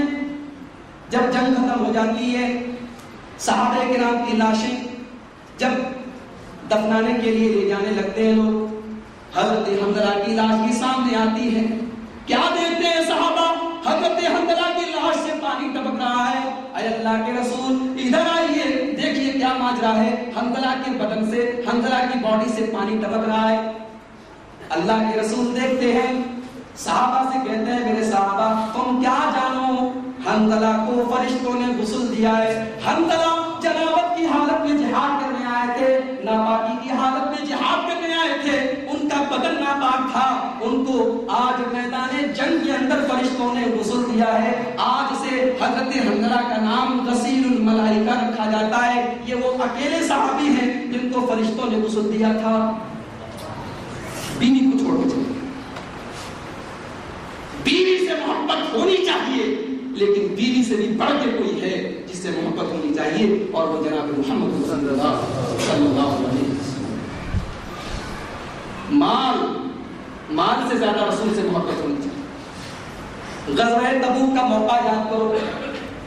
حضرت عمر فاروق کہتے ہیں جب غزوہ تبوک کا موقع آیا، میں نے دل میں سوچا کہ ہر بار تو ابو بکر مجھ سے بازی مار لے جاتے ہیں، آج پہلی بار ایسا موقع آیا ہے، میں آج ابو بکر کے اوپر بازی مار جاؤں گا. میں جب اللہ کے رسول کے پاس پہنچا اور میں نے اپنا چندہ، اپنا تعاون اللہ کے رسول کے سامنے پیش کیا تو اللہ کے رسول نے پوچھا اے عمر اتنی ساری چیزیں لے کر آئے ہو، گھر والوں کے لیے کچھ چھوڑا ہے کہ نہیں چھوڑا ہے؟ حضرت عمر کہتے ہیں اے اللہ کے رسول میں اپنے گھر کا آدھا مال تو لے کر آیا ہوں، آدھی پراپرٹی تو لے کر آیا ہوں، آدھا مال میں نے گھر والوں کے لیے چھوڑا ہے. حضرت عمر کہتے ہیں میں تو دل میں بڑا خوش تھا کہ چلو آج تو میں تو ابو بکر سے بازی مار لے گیا. تھوڑی دیر کے بعد حضرت ابو بکر بھی تشریف لائے، انہوں نے بھی اللہ کے رسول کے سامنے اپنا چندہ پیش کیا، اپنا سامان پیش کیا. اللہ کے رسول نے پوچھا اے ابو بکر تم اپنے گھر والوں کے لیے کچھ چھوڑ کے آئے ہو یا نہیں؟ حضرت ابو بکر کہتے ہیں ابقیت لهم اللہ ورسولہ، اے اللہ کے رسول میں اپنے گھر والوں کے لیے اللہ کو اور اس کے رسول کو چھوڑ کر آیا ہوں. اے اللہ کے رسول میں اپنے گھر میں سب کچھ لے کر آیا ہوں، لیکن اللہ اور اس کے رسول کو چھوڑ کر آیا ہوں. حضرت عمر کہتے ہیں اس دن سے مجھے یقین ہو گیا کہ میں کبھی ابو بکر سے بازی نہیں مار سکتا، میں ابو بکر سے کبھی آگے نہیں نکل سکتا، ابو بکر سے زیادہ میں رسول سے محبت نہیں کر سکتا. یہ وہ صحابہ تھے، ان کے نزدیک مال کی کوئی اوقات نہیں، دولت کی کوئی حیثیت نہیں تھی. رسول کی محبت کے آگے انہوں نے اپنے مال کو، بزنس، تجارت. مکہ میں مصعب بن عمیر نام کے ایک صحابی تھے، شہزادے تھے، شہزادے. میرے نوجوان ساتھیوں تم بھی ٹی شرٹ اور جینس پہن کر آج جب بائک چلاتے ہو تو سمجھتے ہو کہ سلمان خان سے کم نہیں. ہر آدمی اپنے آپ کو ہیرو سمجھتا ہے. دولت کا نشہ اور دولت کا غرور جب انسان کے اندر آتا ہے نا تو سامنے والے کو کچھ سمجھتا نہیں ہے. بائک 80 اور 100 کی اسپیڈ میں چلانا عام بات ہے کیونکہ جان کا کوئی ڈر تھوڑی ہے. مصعب بن عمیر بھی ایسے ہی ایک صحابی تھے، جب تک اسلام نہیں لائے تھے شہزادے تھے اپنی قوم کے، پتی باپ کی اولاد تھے، اسلام قبول کر لیا، باپ نے نکال دیا، حویلی سے سڑک پر آ گئے، اور جب یہ غزوہ احد میں شہید کیے گئے، ہائے ہائے ان کے بدن پر 1-2 نہیں 70 تلواروں کے اور تیروں کے زخم پائے گئے۔ غربت کا یہ عالم تھا، پریشانی کا یہ عالم تھا، ان کو کفنانے کے لیے کفن کا کپڑا بھی نہ تھا، سر ڈھانکا جاتا تھا، پیر کھل جاتا تھا، پیر ڈھانکا جاتا تھا تو سر کھل جاتا تھا۔ اللہ کے رسول نے سر کو ڈھانکا اور پیروں پر گھاس ڈال کے کسی طریقے سے ان کو دفنایا۔ صحابہ کرام حضرت مصعب بن عمیر کو یاد کرتے تھے تو رونے لگتے تھے، ہائے وہ اپنی قوم کا شہزادہ کس حال میں دنیا سے گیا۔ میرے بھائیوں، یہ صحابہ وہ ہستیاں ہیں، یہ صحابہ وہ لوگ ہیں جنہوں نے اپنے بزنس کو، اپنی تجارت کو، اپنے کاروبار کو، اپنی پوری پراپرٹی کو نبی کے لیے چھوڑ دیا۔ محبت ہو گئی تو رسول سے کتنی محبت ہونی چاہیے؟ باپ سے زیادہ، اولاد سے زیادہ، دولت سے زیادہ، خاندان سے زیادہ، بیوی سے زیادہ، مال سے زیادہ، تجارت سے زیادہ، تمام چیزوں سے زیادہ۔ ایک چیز رہے گی، کیا رسول سے اپنی جان سے بھی زیادہ محبت ہونی چاہیے؟ حضرت عمر فاروق ایک بار اللہ کے رسول کے پاس ہے، بخاری شریف کے اندر، کہا ہے اللہ کے رسول لَأَنْتَ أَحَبَّ إِلَيَّ مِنْ كُلِّ شَيْءٍ إِلَّا مِنْ نَفْسِي۔ اے اللہ کے رسول، میں سب سے زیادہ آپ سے محبت کرتا ہوں لیکن اپنی جان سے زیادہ آپ سے محبت نہیں کرتا۔ جان زیادہ پیاری ہے، جان سے زیادہ آپ سے محبت نہیں کرتا۔ نبی نے جواب دیا، لا والذی نفسی بیدہ حتی اکون احب الیک من نفسک۔ اے عمر فاروق، جب تک تم اپنی جان سے زیادہ اپنے نبی سے محبت نہ کرو گے تب تک تم مومن نہیں ہو سکتے۔ حضرت عمر کہتے ہیں، اے اللہ کے رسول، میں آپ کے سامنے گواہی دیتا ہوں کہ آج کے بعد میں اپنی جان سے زیادہ آپ سے محبت کرتا ہوں۔ میرے نبی نے فرمایا، الآن یا عمر، اے عمر، اب جا کے تمہارا ایمان کمپلیٹ ہوا۔ نبی سے کتنی محبت ہونی چاہیے؟ جان سے زیادہ ہونی چاہیے۔ حضرت خبیب کو دیکھو، مکہ والوں نے ان کو پکڑ لیا ہے، سولی پہ چڑھانے والے ہیں۔ مکہ والے خبیب سے کہتے ہیں، اے خبیب، دنیا میں ہر مرنے والے سے اس کی آخری اچھا پوچھی جاتی ہے، اس کی آخری خواہش پوچھی جاتی ہے۔ اے خبیب، تمہاری آخری خواہش کیا ہے؟ تمہاری انتم اچھا کیا ہے؟ خبیب کہتے ہیں، اے اللہ، اے کافروں، اے مشرکوں، میری آخری خواہش یہ ہے کہ مجھے نماز پڑھنے کا موقع دے دو۔ یہ صحابہ تھے جنہوں نے آخری ٹائم نماز پڑھنے کی تمنا کی، نماز پڑھنے کا موقع مانگا، 2 رکعت نماز پڑھنے کا موقع دے دو۔ مکہ والوں نے کہا چلو ٹھیک ہے، تم 2 رکعت نماز پڑھ دو۔ حضرت خبیب نے 2 رکعت نماز پڑھی اور بہت ہلکی نماز پڑھی اور سلام پھیرنے کے بعد کہا، اے مکہ والوں، اگر مجھے اس بات کا ڈر نہ ہوتا کہ کہیں تم یہ نہ سمجھو کہ میں نے موت کے ڈر سے نماز کو لمبا کیا تو میں اور لمبی نماز پڑھتا۔ مکہ والے بولے، خبیب، واقعی میں تمہیں تو اپنے رسول سے بڑی محبت ہے، چلو ہم تمہیں ایک لاسٹ چانس دیتے ہیں، آخری موقع دیتے ہیں، یہ بتاؤ کیا تم یہ پسند کرو گے کہ تمہیں چھوڑ دیا جائے اور تمہاری جگہ تمہارے نبی محمد صلی اللہ علیہ وسلم کو سولی چڑھا دی جائے، ان کو یہاں پہ مار ڈالا جائے، قتل کر دیا جائے؟ حضرت خبیب جواب دیتے ہیں، ارے میں تو یہ بھی گوارا نہیں کروں گا کہ میری جان بخش دی جائے، مجھے چھوڑ دیا جائے اور میرے نبی کے پاؤں میں کانٹا بھی چبھے، میں یہ بھی گوارا نہیں کرتا۔ یہ صحابہ تھے، نبی کی جان چلی جائے، نبی کے پاؤں میں کانٹا چبھے، اپنی جان بچ جائے، یہ بھی میرے نبی کے صحابہ کو گوارا نہیں۔ تو محبت کیوں کی جائے؟ جواب ہو گیا۔ محبت کتنی کی جائے؟ اس کا بھی جواب۔ محبت کیسے کی جائے؟ رسول سے محبت کیسے کی جائے؟ رسول کا نام آیا، انگوٹھا چھوڑ لیا، ہوگی محبت۔ رسول کے نام پہ سال میں ایک بار جلسہ کرا لیا، جلسے میلاد کر لیا، ہوگی محبت۔ رسول کے نام پہ سڑکوں کو سجا دیا، تھوڑے جلوس نکال دیے، تھوڑے گھروں میں لائٹنگ کر دی، تھوڑے جھنڈے لگا دیے، ہوگی محبت۔ آئیے رسول سے محبت کا معیار ہے، کسوٹی کیا ہے، ایسے پہچانے کہ ہاں یہ محبت ہے۔ آئیے اپنے رسول سے ہی پوچھ لیتے ہیں نا، اپنے رسول سے ہی پوچھ لیتے ہیں کہ اے اللہ کے رسول بتا دیجئے کہ آپ سے محبت کا طریقہ کیا ہے۔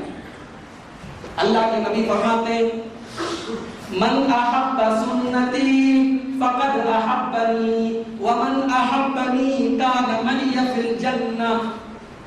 اے لوگوں کان کھول کر سن لو، جس نے میری سنت سے محبت کی، جس نے میرے طریقے سے محبت کی، جس نے میری حدیثوں سے محبت کی، جس نے میری بتائی ہوئی طریقے پر نماز پڑھی، جس نے میرے بتائے ہوئے طریقے پر دین پر عمل کیا، جس نے میری سنت سے پیار کیا، اسی نے مجھ سے پیار کیا، اسی نے مجھ سے محبت کی، اور جس نے مجھ سے محبت کی وہ جنت میں میرے ساتھ جائے گا۔ تو رسول سے محبت دراصل رسول کی سنت سے محبت ہونی چاہیے۔ ایک صحابی اللہ کے رسول کے پاس آئے، کہا اللہ کے رسول مجھے آپ سے بہت محبت ہے، اتنی محبت ہے کہ جب آپ کی یاد آتی ہے تو فوراً آپ کے پاس چلا، لیکن اے اللہ کے رسول ذکر تو موتی و موتک، میں کبھی کبھی سوچتا ہوں کہ ایک دن میں مر جاؤں گا اور آپ کا بھی انتقال ہو جائے گا۔ اے اللہ کے رسول جب میں اس دنیا سے چلا جاؤں گا اور آپ اس دنیا سے تشریف لے جائیں گے تو اے اللہ کے رسول آپ تو نبی ہیں، آپ تو نبیوں کے درجے میں رہیں گے، نبیوں کے ساتھ رہیں گے، جب جنت میں آپ بھی جائیں گے میں بھی جاؤں گا، تو میں تو ایک ادنا سا صحابی ہوں، میں تو ایک ادنا سا آدمی ہوں، میں پتا نہیں کیا کہاں رہوں گا اور آپ پتا نہیں کہاں رہیں گے۔ اے اللہ کے رسول اگر میں جنت میں آپ سے ملنا چاہوں گا، اگر جنت میں مجھے آپ کی یاد آئے گی تو اے اللہ کے رسول میں کیسے آپ سے ملاقات کروں گا، کیسے ملوں گا؟ سوال کتنا اہم ہے کہ دنیا میں آپ کی یاد آتی ہے، آپ کو دیکھ لیتا ہوں، آپ کا دیدار کر لیتا ہوں، آنکھوں کو ٹھنڈک مل جائے، انتقال ہو جائے گا، آپ اللہ کے چلے جائیں گے، میں اللہ کے چلا جاؤں گا، پھر جب جنت اور حساب و کتاب ہوگا، جب جنت میں ہم دونوں جائیں گے تو اے اللہ کے رسول پتہ نہیں آپ کہاں رہیں گے، پتہ نہیں میں کہاں رہوں گا، میں کیسے ملوں گا؟ حدیث کے الفاظ ہیں فسکت رسول اللہ صلی اللہ علیہ وسلم، اللہ کے رسول سائلنٹ ہیں، آپ کو جواب پتہ نہیں تھا، آپ نے اللہ کی طرف سے جواب کا انتظار کیا۔ اس سے یہ معلوم ہوا کہ مفتی صاحب سے جب سوال کیا جائے تو سوال کا جواب قرآن و حدیث کی روشنی میں دیں، اور جواب معلوم نہ ہو تو سائل کو لوٹا دے کہ میں بعد میں جواب دوں۔ آپ نے اس کو لوٹا دیا کہ میں بعد میں جواب دوں۔ اللہ نے آپ کے اوپر قرآن کی آیت نازل کر دی وَمَن يُطِعِ اللَّهَ وَالرَّسُولَ فَأُولَٰئِكَ مَعَ الَّذِينَ أَنْعَمَ اللَّهُ عَلَيْهِم مِّنَ النَّبِيِّينَ وَالصِّدِّيقِينَ وَالشُّهَدَاءِ وَالصَّالِحِينَ وَحَسُنَ أُولَٰئِكَ رَفِيقًا۔ سورہ نساء کی آیت اللہ نے نازل کی کہ اے میرے نبی جو اللہ کی اطاعت کرے گا، جو رسول کی اطاعت کرے گا، دیکھیے دو چیزیں ہیں، جو اللہ کی بات مانے گا یعنی جو قرآن کی باتوں کو عمل کرے گا اور حدیث کی باتوں پر جو چلے گا، جو اللہ اور اس کے رسول کی اطاعت کرے گا، وہی آدمی جنت میں نبیوں کے ساتھ رہے گا، شہیدوں کے ساتھ رہے گا، نیک لوگوں کے ساتھ رہے گا، اللہ کے ولیوں کے ساتھ رہے گا۔ اور ان سے بہترین دوست اور ان سے بہترین رفیق کون ہو سکتا ہے؟ جب یہ آیت اتری تو اللہ کے رسول نے اپنے صحابی کو بلایا، کہا دیکھو اس آیت میں تمہارا جواب دے دیا گیا ہے، تم میری اطاعت کرو، میری پیروی کرو، جنت میں تم میرے ساتھ رہو۔ کیا نصیب ہوگا اس انسان کا جس کو اللہ کے رسول کی صحبت مل جائے جنت میں۔ اگر آپ یہ چاہتے ہیں کہ آپ اپنے رسول کے ساتھ جنت میں رہیں تو میرے بھائیوں اپنے رسول کے طریقے کو اپنائیں۔ اچھا،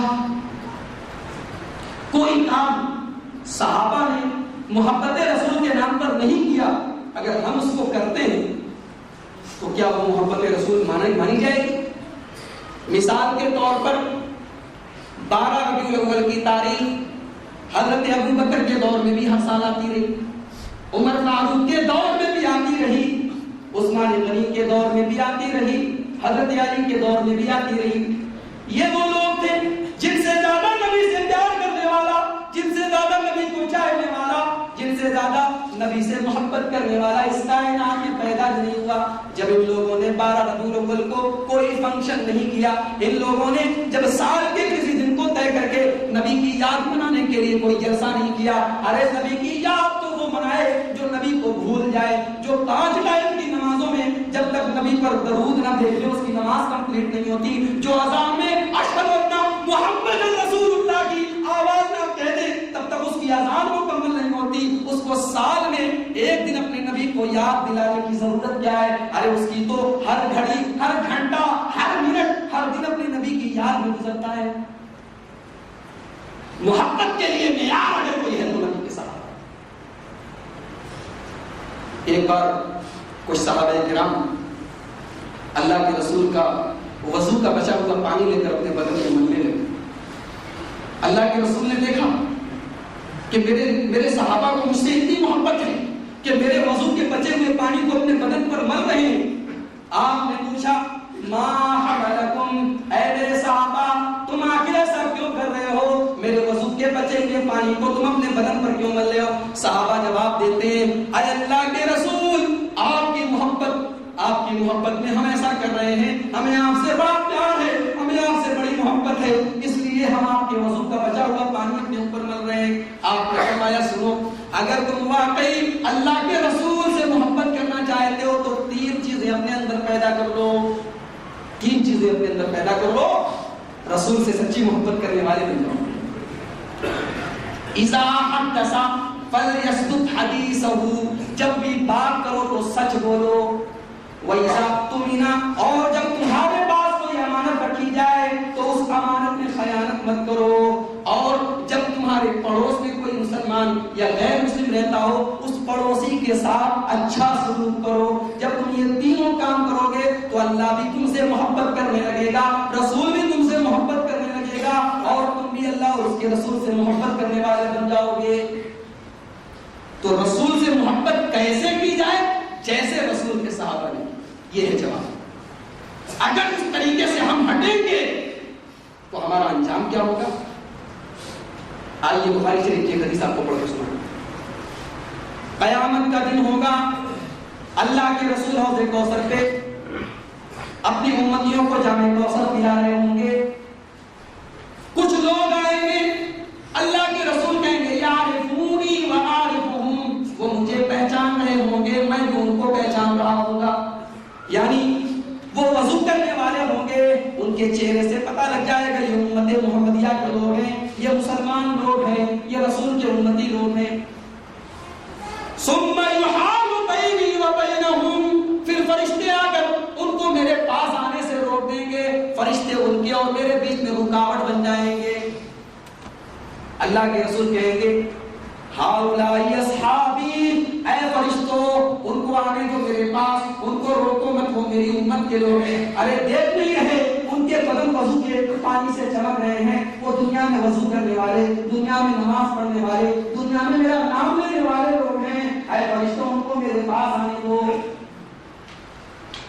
فرشتے کہیں گے انک لا تدری ما احدثوا بعدک, اے اللہ کے رسول آپ کو نہیں معلوم ان لوگوں نے آپ کے ساتھ دین میں کیا کیا گھول کھلائے تھے, دین میں کون کون سی نئی نئی بدعتیں نکالی تھی. اے اللہ کے رسول آپ کو نہیں معلوم انہوں نے آپ کے دین کا ستیہ ناش کر دیا تھا, انہوں نے آپ کے دین کی شکل کو بدل ڈالا تھا. میرے نبی کہیں گے سحقن سحقن لمن غیر بعدی, ارے جنہوں نے میرے دین کو بدل ڈالا, جنہوں نے میرے دین کو بدلنے کی کوشش کی, جنہوں نے میرے دین میں نئی نئی بدعتیں نکالی, اے فرشتوں ان کو گھسیٹ کے جہنم میں لے کر چلے جاؤ. کیا معلوم ہوا کہ محبت رسول کے نام پر ہم کوئی ایسا کام بھی نہیں کر سکتے جو رسول نے نہ کرنے کو. ہم محبت رسول کے نام پر رسول کی شان کو اتنا نہ بڑھا دیں کہ کہنے والے نے کہہ دیا وہی جو مستوی عرش تھا خدا ہو, وہی جو مستوی عرش تھا خدا ہو کر اتر پڑا مدینے میں مصطفیٰ. یہ غلو نہیں ہے, یہ نبی کی شان میں, نبی کی شان کو اللہ کے درجے تک پہنچانا نہیں ہے. مولانا الطاف حسین حالی نے ایسے ہی لوگوں کے بارے میں کہا تھا نبی کو جو چاہے خدا کر دکھا. اماموں کا رتبہ نبی سے بڑھا ہے, مزاروں میں جا جا کے نظریں چڑھائیں, شہیدوں سے جا جا کے مانگے دعائیں. نہ توحید میں کچھ فرق اس سے آگے, نہ اسلام بگڑے نہ ایمان جائے. یہی کام غیر کرے تو وہ کافر ہے, وہ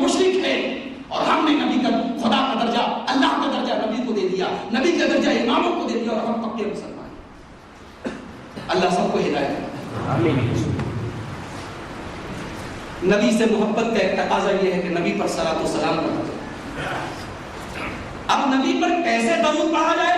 آئیے بخاری کی روایت آپ کو پڑھ کے سناؤں.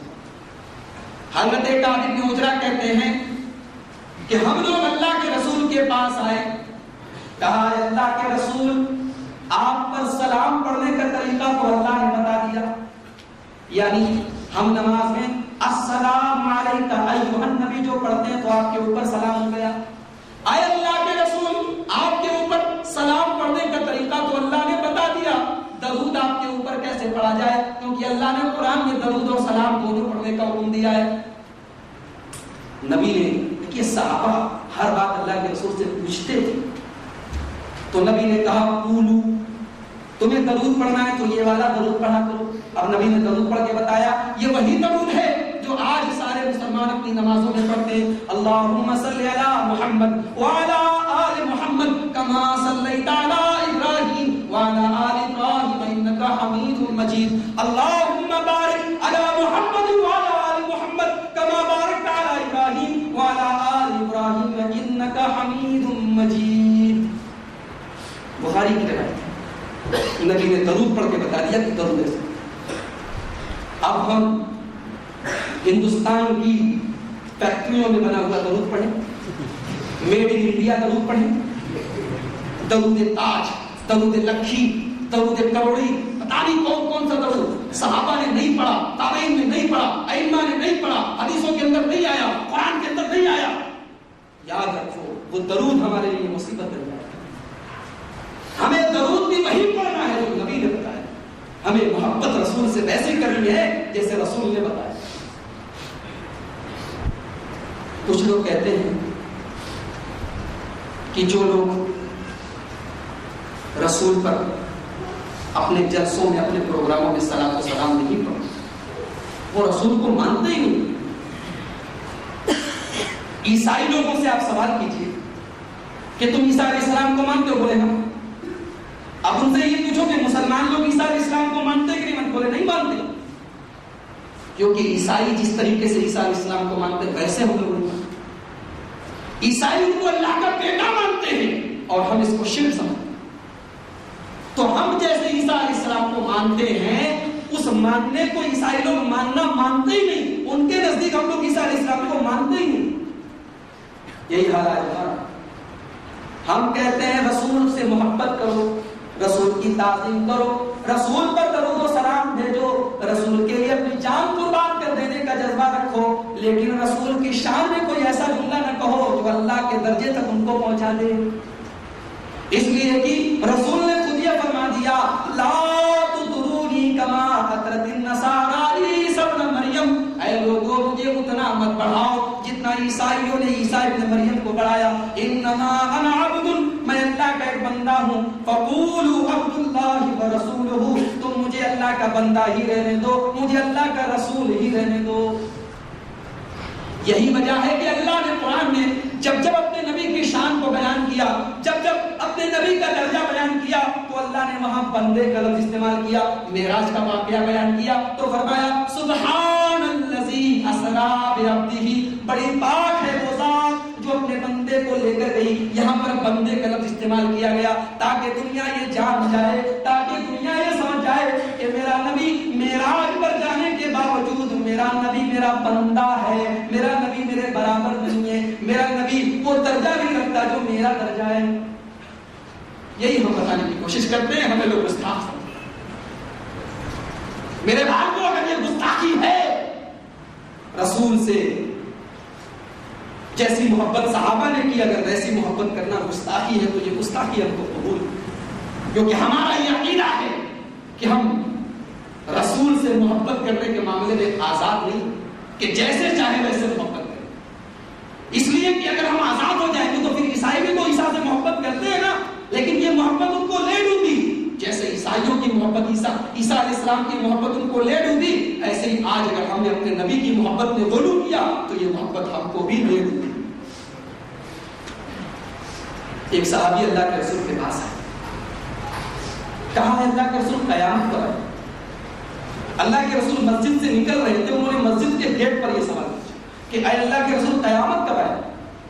اور جانتے ہیں امام بخاری رحمۃ اللہ علیہ اس حدیث کو اپنی صحیح بخاری میں لاتے ہیں اور اس حدیث سے یہ مسئلہ قائم کرتے ہیں کہ عالم اور مفتی راستہ چلتے بھی فتویٰ دے سکتے ہیں۔ کیا دماغ ہے امام بخاری! اللہ کے رسول سے یہ مسئلہ راستے میں پوچھا جا رہا ہے، آپ مسجد کے گیٹ سے نکل رہے ہیں تو امام بخاری اس حدیث سے یہ مسئلہ نکالتے ہیں، امام بخاری چیپٹر قائم کرتے ہیں، باب قائم کرتے ہیں کہ امام یا مفتی راستے میں بھی فتویٰ دے سکتا ہے۔ تو صحابی نے سوال کیا اے اللہ کے رسول قیامت کب آئے؟ آپ نے سوال کا جواب دینے کے بجائے الٹے ان سے سوال کرتے تم نے تیاری کیا کی قیامت؟ اس سے یہ معلوم ہوگا کہ ہر سوال کا جواب دینا ضروری نہیں ہے۔ جیسے ایک آدمی نے سوال کیا کسی مولانا سے کہ مولانا صاحب آپ کہتے ہیں کہ جنت میں ہر چیز ملے گی تو جنت میں حقہ بھی ملے گا؟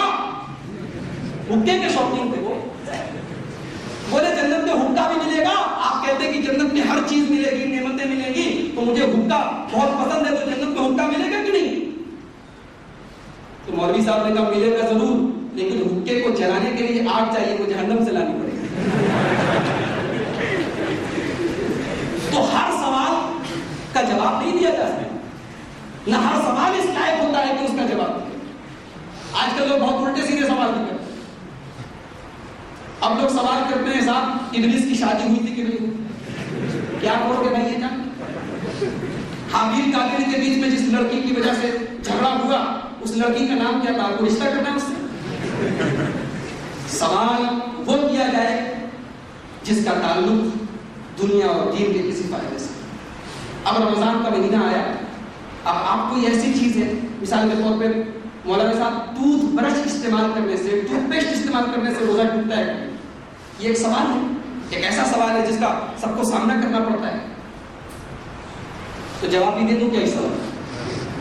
ٹوتھ پیسٹ استعمال کرنا روزے کی حالت میں جائز ہے، علماء نے اس کو جائز قرار دیا ہے، اس لیے کہ روزے کی حالت میں مسواک استعمال کرنا اللہ کے رسول سے ثابت ہے، تو مسواک پر قیاس کرتے ہوئے ٹوتھ پیسٹ کو بھی استعمال کیا جا سکتا ہے، لیکن چونکہ ٹوتھ پیسٹ کے اندر بہت سی کھانے پینے کی چیزیں بھی ملی رہتی ہیں اور اس کی لذت انسان کے منہ میں محسوس ہوتی ہے، اس لیے احتیاط کا تقاضا یہ ہے کہ افطار کے بعد یا سحری کے پہلے یا رات میں کسی ٹائم برش کر لیا جائے اور دن میں مسواک ہی استعمال کیا جائے۔ لیکن اگر کوئی برش کر لیتا ہے تو کوئی گناہ نہیں، اس کا روزہ ٹوٹے گا نہیں، احتیاط کا تقاضا ہے کہ پرہیز کریں۔ ایسے سوال پوچھیے آپ، مولوی صاحب میرے پاس اتنی پراپرٹی ہے، اس کی زکات کیا بنتی ہے؟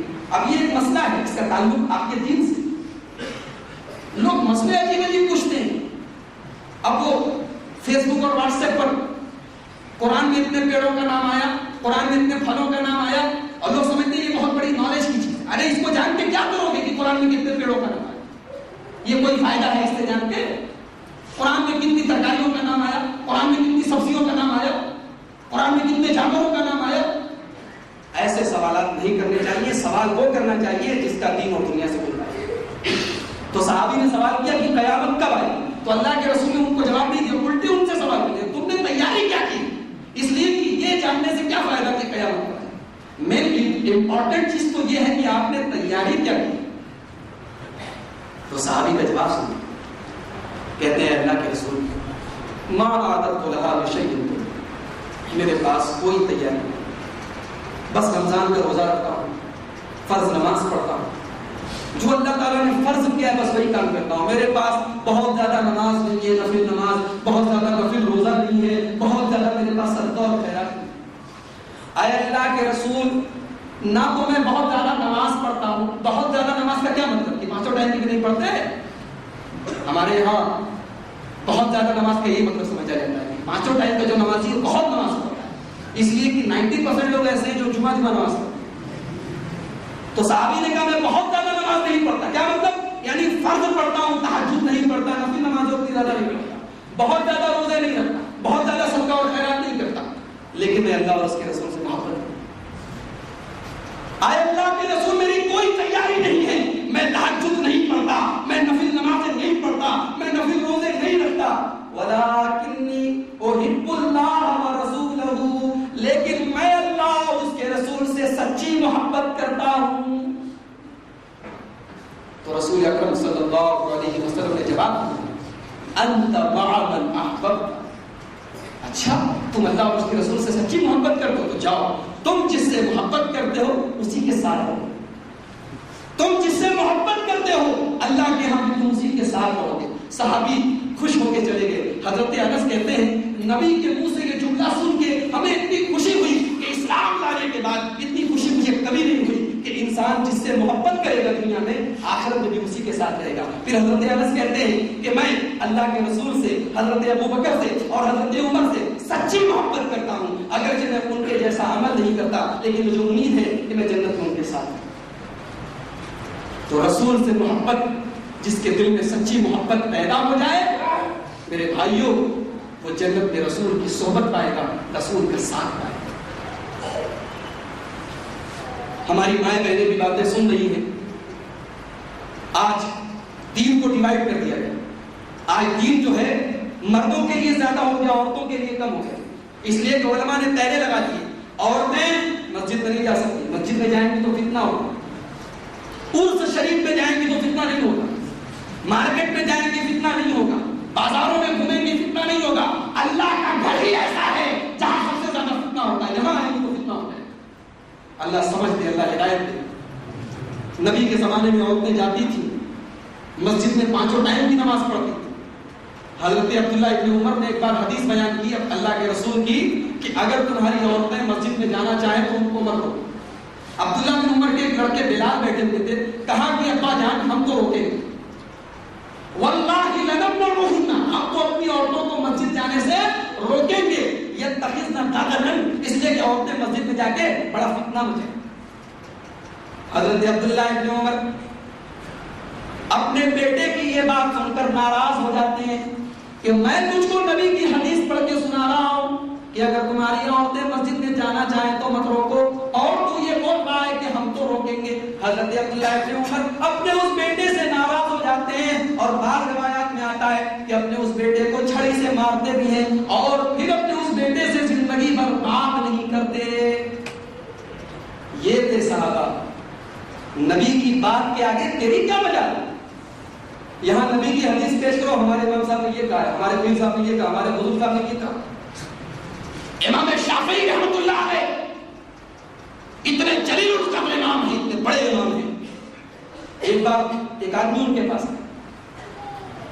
امام صاحب ایک مسئلہ پوچھنے کے لیے آیا ہو, آپ اس مسئلے کا ہم کو جواب بتا دیجیے. امام شافعی نے اس کو حدیث پڑھ کے بتا دی کہ اللہ کے رسول نے اس مسئلے کا ایسے ایسے حل فرمایا. تو وہ آدمی بولتا ہے یہ تو حدیث ہوگی, آپ کی کیا رائے؟ دیکھیے آج یہ ہوتا ہے, آج کسی کے سامنے حدیث پیش کرو تو پہلے وہ یہ چیک کرنے کی کوشش کرتا ہے کہ میرے مسلک میں کیا ہے, یعنی رسول کی حدیث ایک الگ ہے اور میرا مسلک ایک الگ ہے. تو امام شافعی جب اس کو حدیث پڑھ کے سناتے ہیں تو وہ بولتا ہے یہ تو حدیث ہوگی, آپ کا نظریہ کیا ہے, آپ کی رائے کیا ہے؟ امام شافعی ناراض ہو جاتے ہیں, غصے سے لال ہو جاتے ہیں, کہتے ہیں اترانی فی کنیست, ابے میں تجھ کو کوئی پنڈت نظر آ رہا ہوں, اترا علی وسطی سنار, کیا تو میری گردن میں کوئی مالا دیکھ رہا ہے, کیا میں تجھے پادری نظر آ رہا ہوں, تجھے میں پنڈت نظر آ رہا ہوں؟ ابے جب میں تجھے رسول کی حدیث پڑھ کے سنا رہا ہوں تو پھر اس کا مطلب کیا ہوگا کہ میری کیا رائے ہے, میری رائے کی کیا مقام اور ویلیو ہے رسول کی حدیث کے ساتھ. یہ تھے ہمارے بزرگ, یہ تھے ہمارے ائمہ جو رسول اکرم صلی اللہ علیہ وسلم کی حدیث, رسول سے سچی محبت یہی ہے کہ رسول کو اپنے تمام جھگڑوں میں, اپنے تمام تنازعات میں فیصل مانا جائے, جج مانا جائے, آخری فیصلہ اپنے نبی کے ہاتھ میں. میں کہتا ہوں جاؤ, چھوٹی سی نماز ہے, اس نماز میں سینکڑوں اختلاف ہے, ہاتھ کہاں باندھا جائے, رفائدین کیا جائے نہ کیا جائے, سجدہ کیسے کیا جائے, عورت کہاں ہاتھ باندھے, مرد کہاں ہاتھ باندھے. میں نے کہا جاؤ, ہم یہ نہیں کہتے کہ ہم کیا کہتے ہیں, ہماری سنو, جاؤ حدیثیں اٹھا کر دیکھ لو. آج اللہ کا کرم ہے, آج علماء کو میں سلام کرتا ہوں, علماء کی محنت کو.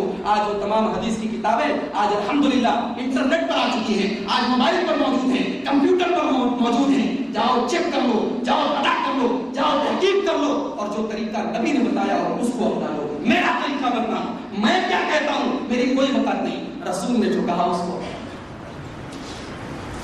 رسول سے محبت ہے, تو یہ کرنا پڑے. حضرت معاویہ رضی اللہ تعالیٰ عنہ اللہ کے رسول کے بڑے پیارے صحابی، وہ خانہ کعبہ کا طواف کر رہے. آپ لوگوں میں سے بہت سے لوگ الحمدللہ حاجی ہوں گے. اللہ تعالیٰ ہم سب کو حج عمرہ کی سعادت نصیب فرمائے. تو حاجی لوگ جو حج کیے ہوئے وہ جانتے ہیں کہ خانہ کعبہ کے 4 کونے، چاروں کونوں میں حجر اسود اور رکن یمانی، یہ دونوں کونے ایسے ہیں جن کا استلام کیا جاتا ہے، اشارہ کیا جاتا ہے، بلکہ حجر اسود کو جا کے اگر موقع ہو تو چھو بھی لے. باقی 2 کونوں کو ٹچ بھی نہیں کرنا. کعبے کے 4 کونے ہیں، ایک کونا حجر اسود، ایک کونا رکن یمانی. ان دونوں کونوں کو تو اشارہ کیا جاتا ہے، استلام کیا جاتا ہے. باقی جو 2 کونے ہیں ان کو ٹچ بھی نہیں کیا جاتا، ان کے پاس سے ایسے گزر جاتا. حضرت معاویہ رضی اللہ تعالیٰ عنہ طواف کر رہے تھے تو انہوں نے کعبہ کے 4 کونوں کو ہاتھ سے چھوا، استلام کیا. حضرت عبداللہ بن عباس نے دیکھ لیا، کہا اے معاویہ تم کیا کر رہے ہو؟ خانہ کعبہ کے تم 4 کونوں کو چھو رہے ہو، 4 کونوں کا استلام کر رہے ہو. اللہ کے رسول نے صرف 2 کونوں کا حجر اسود کا اور رکن یمانی کا استلام کیا ہے. حضرت معاویہ جواب دیتے ہیں اے عبداللہ بن عباس، اگر میں نے خانہ کعبہ کے باقی 2 کونوں کو چوم لیا تو کون سا گناہ کیا؟ ارے اللہ ہی کا تو گھر ہے، خانہ کعبہ ہی تو ہے، ارے پورا کا پورا خانہ کعبہ برکت والا ہے. اگر میں نے باقی 2 کونوں کو ٹچ کر دیا تو کون سا گناہ کیا؟ حضرت عبداللہ بن عباس نے کہا بات تو آپ ٹھیک کہہ رہے ہیں، خانہ کعبہ پورا کا پورا برکت والا ہے، لیکن اللہ نے قرآن میں یہ بھی کہا ہے لقد کان لکم فی رسول اللہ اسوۃ حسنہ. اے لوگو، رسول تمہارے لیے نمونہ ہے، اور میرے رسول نے صرف 2 کونوں کو چھوا ہے، صرف 2 کونوں کا استلام کیا ہے. اس لیے اے حضرت معاویہ، آپ کا ان 2 کونوں کو چھونا غلط ہے. کیا سمجھے آپ اس بات سے؟ کوئی کام دیکھنے میں اچھا لگ رہا ہے، جیسے مثال کے طور پہ میلاد کا جلسہ ہوا ہے 12 بجے، لوگ جلوس نکال رہے ہیں، نبی کا نام لے رہے ہیں، دیکھنے میں بہت اچھا لگ رہا ہے کہ بھئی کیا غلط ہے، رسول کی محبت کے نام پہ ہو رہا ہے. لیکن اگر وہ کام رسول سے ثابت نہیں ہے، صحابہ سے ثابت نہیں ہے، تو وہ کام دیکھنے میں لاکھ اچھا ہو، شریعت کی نظر میں غلط ہے. شریعت کا اصول کیا ہے؟ ما آتاکم الرسول فخذوہ، رسول جو دے دے اس کو لے لو، وما نہاکم عنہ فانتہوا، رسول جس سے روک دے اس سے رک جاؤ. اس سے ایک مسئلہ یہ ثابت ہوگا کہ کوئی کام اپنے آپ میں نیک نہیں ہے، وہ نیک تب ہے جب رسول کی سنت کے مطابق ہو. مثال کے طور پہ روزہ رکھنا بہت اچھا کام ہے، لیکن عید کے دن روزہ رکھنا حرام ہے، اس لیے کہ نبی نے عید کے دن روزہ رکھنے سے منع کیا ہے. عید کے دن، بقرعید کے دن، بقرعید کے دوسرے دن، بقرعید کے تیسرے دن، بقرعید کے چوتھے دن، سال میں یہ 5 دن ایسے، 5 دن کی 4 دن، یہ 4 دن ایسے ہیں، 4 دن بقرعید کے موقع پر اور 1 دن عید کے موقع پر، یہ 5 دن ایسے ہیں جس میں روزہ رکھنا حرام ہے. اب کوئی آدمی روزہ رہے بولے ارے روزہ رکھ رہا ہوں، کون سا گناہ کر رہا ہوں، تو غلط ہے، اس لیے کہ رسول سے ثابت نہیں. اب مثال کے طور پر ابھی 15 شعبان کی رات، اس کو ہماری عوام میں شب برات ہے. اب شب برات والے دن روزہ رکھنا اپنے آپ میں اچھا کام ہے، لیکن ہم نے ایک دن خاص کر دیا کہ ہم 15 شعبان کو روزہ رکھیں گے. اس کے لیے نبی سے ثبوت چاہیے. آپ ایسے نفل روزہ کسی بھی دن رکھیں، لیکن آپ نے 15 شعبان کو روزہ رکھا، چونکہ نبی سے ثابت نہیں، اس لیے وہ بدعت بن جائے. عید کے دن، عید کی نماز کے پہلے یا بعد میں آپ لوگ سنت پڑھتے ہیں کیا؟ کوئی پڑھتا ہو تو ہاتھ اٹھائے. عید کے دن یا بقرعید کے دن عیدگاہ میں عید کی نماز کے پہلے یا بعد میں کوئی سنت پڑھتا ہے کیا؟ کوئی نہیں پڑھتا، اس لیے کہ نبی سے ثابت نہیں ہے. نبی نے عید کا دوگانا اور بقرعید کا دوگانا بس یہ پڑھنے کو حکم دیا. حضرت علی کے دور میں ایک مرتبہ عید کی نماز میں عیدگاہ میں، ابھی عید کی نماز میں 5 منٹ باقی تھا، ایک آدمی کھڑا ہو کے 2 رکعت نماز پڑھی. جب وہ سلام پھیر لیا، جب اس نے سلام پھیر لیا تو حضرت علی نے اس کو اپنے پاس بلایا، ادھر آؤ، کیا کہہ رہے تھے تم؟ بولے نماز پڑھ رہا تھا. بولے کیسی نماز؟ بولا ابھی ٹائم تھا نماز کھڑی ہونے میں، تو میں نے سوچا فالتو بیٹھا ہوں، نماز پڑھ لوں. تو حضرت علی نے کہا ارے اللہ کے رسول سے کوئی نماز ثابت نہیں ہے عید کے دن عید کی نماز کیا؟ تو بولا نماز ہی تو پڑھ دیا، کوئی گناہ پڑے گا؟ نماز ہی تو پڑھ رہا ہوں، کوئی گناہ کر دیا، کوئی غلط کام کر دیا، اگر پڑھ ہی لیا تو عذاب تھوڑی پڑے گا، ثواب ملے گا۔ تو حضرت علی اس کو کیا جواب دے؟ کہتے ہیں پیارے ساتھی، جس نماز کو میرے نبی نے پڑھا نہیں، جو نماز میرے نبی سے ثابت نہیں ہے، اس نماز پر تجھ کو ثواب تو ہرگز نہیں ملے گا، اور جب ثواب نہیں ملے گا تو ہو سکتا ہے کہ تجھ کو اپنے رسول کے طریقے پر نہ چلنے کی وجہ سے عذاب پڑ جائے۔ نبی نے نہیں پڑھا تو تجھ کو پڑھنے کی کیا ضرورت؟ نبی نے کہا کہ 3 دن سے کم ٹائم میں قرآن مت ختم۔ اب ہم بہت نیک ہو گئے بھائی، ہم ایک رات میں پورا قرآن ختم کیوں کریں گے؟ آپ ایسا؟ آپ نبی کے صحابہ سے بڑے متقی اور پرہیزگار ہیں۔ نبی نے رات میں تہجد بھی پڑھی، اپنی بیویوں سے ملاقات بھی کی، رات کو آرام بھی کیا۔ یہاں امام صاحب کے بارے میں مشہور ہے کہ 40 سال تک انہوں نے عشاء کے وضو سے فجر کی نماز پڑھی۔ تو امام صاحب اللہ کے رسول صلی اللہ علیہ وسلم سے بڑے ہوں گے نعوذ باللہ۔ یہ کون سا تقویٰ ہے، یہ کون سی فضیلت ہے؟ اگر کوئی آدمی 40 سال تک عشاء کے وضو سے فجر کی نماز پڑھتا ہے تو اس کا مطلب کہ 40 سال تک وہ رات میں سویا نہیں، رات میں اپنی بیوی سے ملاقات نہیں کیا، یہ تو اپنی بیوی کا حق مارنا ہوا، یہ تو اسلام کی خلاف ورزی ہوئی۔ بخاری شریف کی ایک حدیث ہے، محبت رسول کا ٹاپک اتنا وسیع ٹاپک ہے میرے بھائیوں، بولتے جاؤں ٹائم پتہ نہیں چلتا۔ 3 صحابہ اللہ کے رسول کی ازواج مطہرات کے پاس، اللہ کے رسول کی بیویوں کے پاس، بولے اللہ کے رسول کی عبادت کیسی ہوتی تھی ذرا ہمیں بتائیے۔ اللہ کے رسول کی بیویوں نے بتایا کہ اللہ کے رسول اتنی نماز پڑھتے تھے، اتنا روزہ رکھتے تھے، اتنا آپ کرتے تھے۔ تو حدیث کے الفاظ ہے فتقالوہا، ان تینوں صحابہ نے اللہ کے رسول کی عبادت کو کم سمجھا۔ رہے اللہ کے رسول اتنی ہی نماز پڑھتے ہیں، اللہ کے رسول اتنا ہی روزہ رکھتے ہیں۔ تو پھر وہ تینوں کہنے لگے این نحن من رسول اللہ صلی اللہ علیہ وسلم، کہاں ہم اور کہاں اللہ کے رسول؟ تینوں نے قسم کھائی۔ ایک نے کہا کہ آج کے بعد میں کبھی رات میں آرام نہیں کروں گا، رات بھر نماز پڑھوں گا۔ دوسرے نے کہا آج کے بعد میں کبھی بے روزہ نہیں رہوں گا، روزانہ روزہ رہوں گا۔ تیسرے نے کہا میں شادی بھی نہیں کروں گا، نہ جھنجٹ ہوگا، نہ بال بچے ہوں گے، نہ دنیا داری کے چکر میں پڑوں گا۔ تینوں نے قسم کھا لی۔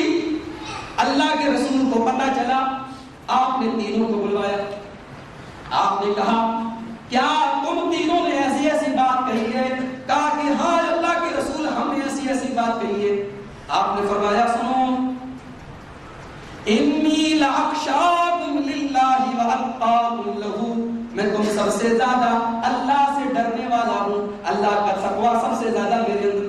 میرے نبی کبھی اپنے تقویٰ کو ظاہر نہیں کرتے تھے، میرے نبی کبھی بھی لوگوں سے یہ نہیں کہتے تھے کہ میں اللہ سے بہت ڈرتا ہوں، لیکن یہاں پہ چونکہ مسکنسیپشن کا معاملہ تھا، یہاں پہ غلط فہمی کا معاملہ تھا، اس لیے میرے نبی نے کلیئر کر دیا کہ اے لوگوں میں سب سے زیادہ اللہ سے ڈرنے والا ہوں، میں تم سب سے زیادہ اللہ کا ڈر اپنے دل میں رکھتا ہوں، میں رات کو آرام بھی کرتا ہوں اور سوتا بھی ہوں، میں روزہ بھی رکھتا ہوں، کبھی کبھی ناغہ بھی کرتا ہوں، اور میں نے شادی بھی کی ہے، میری بیویاں بھی ہیں، اور یہی میرا طریقہ ہے۔ فمن رغب عن سنتی فلیس منی، اور جو میرے طریقے کو چھوڑ دے وہ مجھ سے نہیں۔ رسول سے بڑا عبادت گزار اور متقی اور پرہیزگار کون ہوگا؟ یہاں کتابوں میں لکھا ہے فلاں امام صاحب زندگی بھر رات بھر ایک ٹائم پہ کھڑے ہو کے نماز پڑھتے۔ یہ کون سا تقویٰ ہے بھائی؟ یہ کہاں کی پرہیزگاری ہے؟ جو کام رسول نے نہیں کیا وہ کام آج فلاں بزرگ صاحب نے، فلاں پیر صاحب نے۔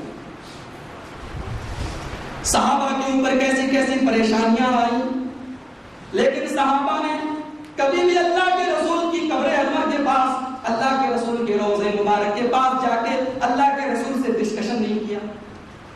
کبھی صحابہ کرام نے اللہ کے رسول کے پاس، کب آپ کی قبر کے پاس جا کے نہیں کہا کہ ہمارے اوپر یہ پرابلم ہے، آپ سالو کر دیجیے۔ یہاں یہ عقیدہ ہے کہ جب تک دعا میں نبی کا وسیلہ نہ لگا جائے دعا قبول ہی نہیں۔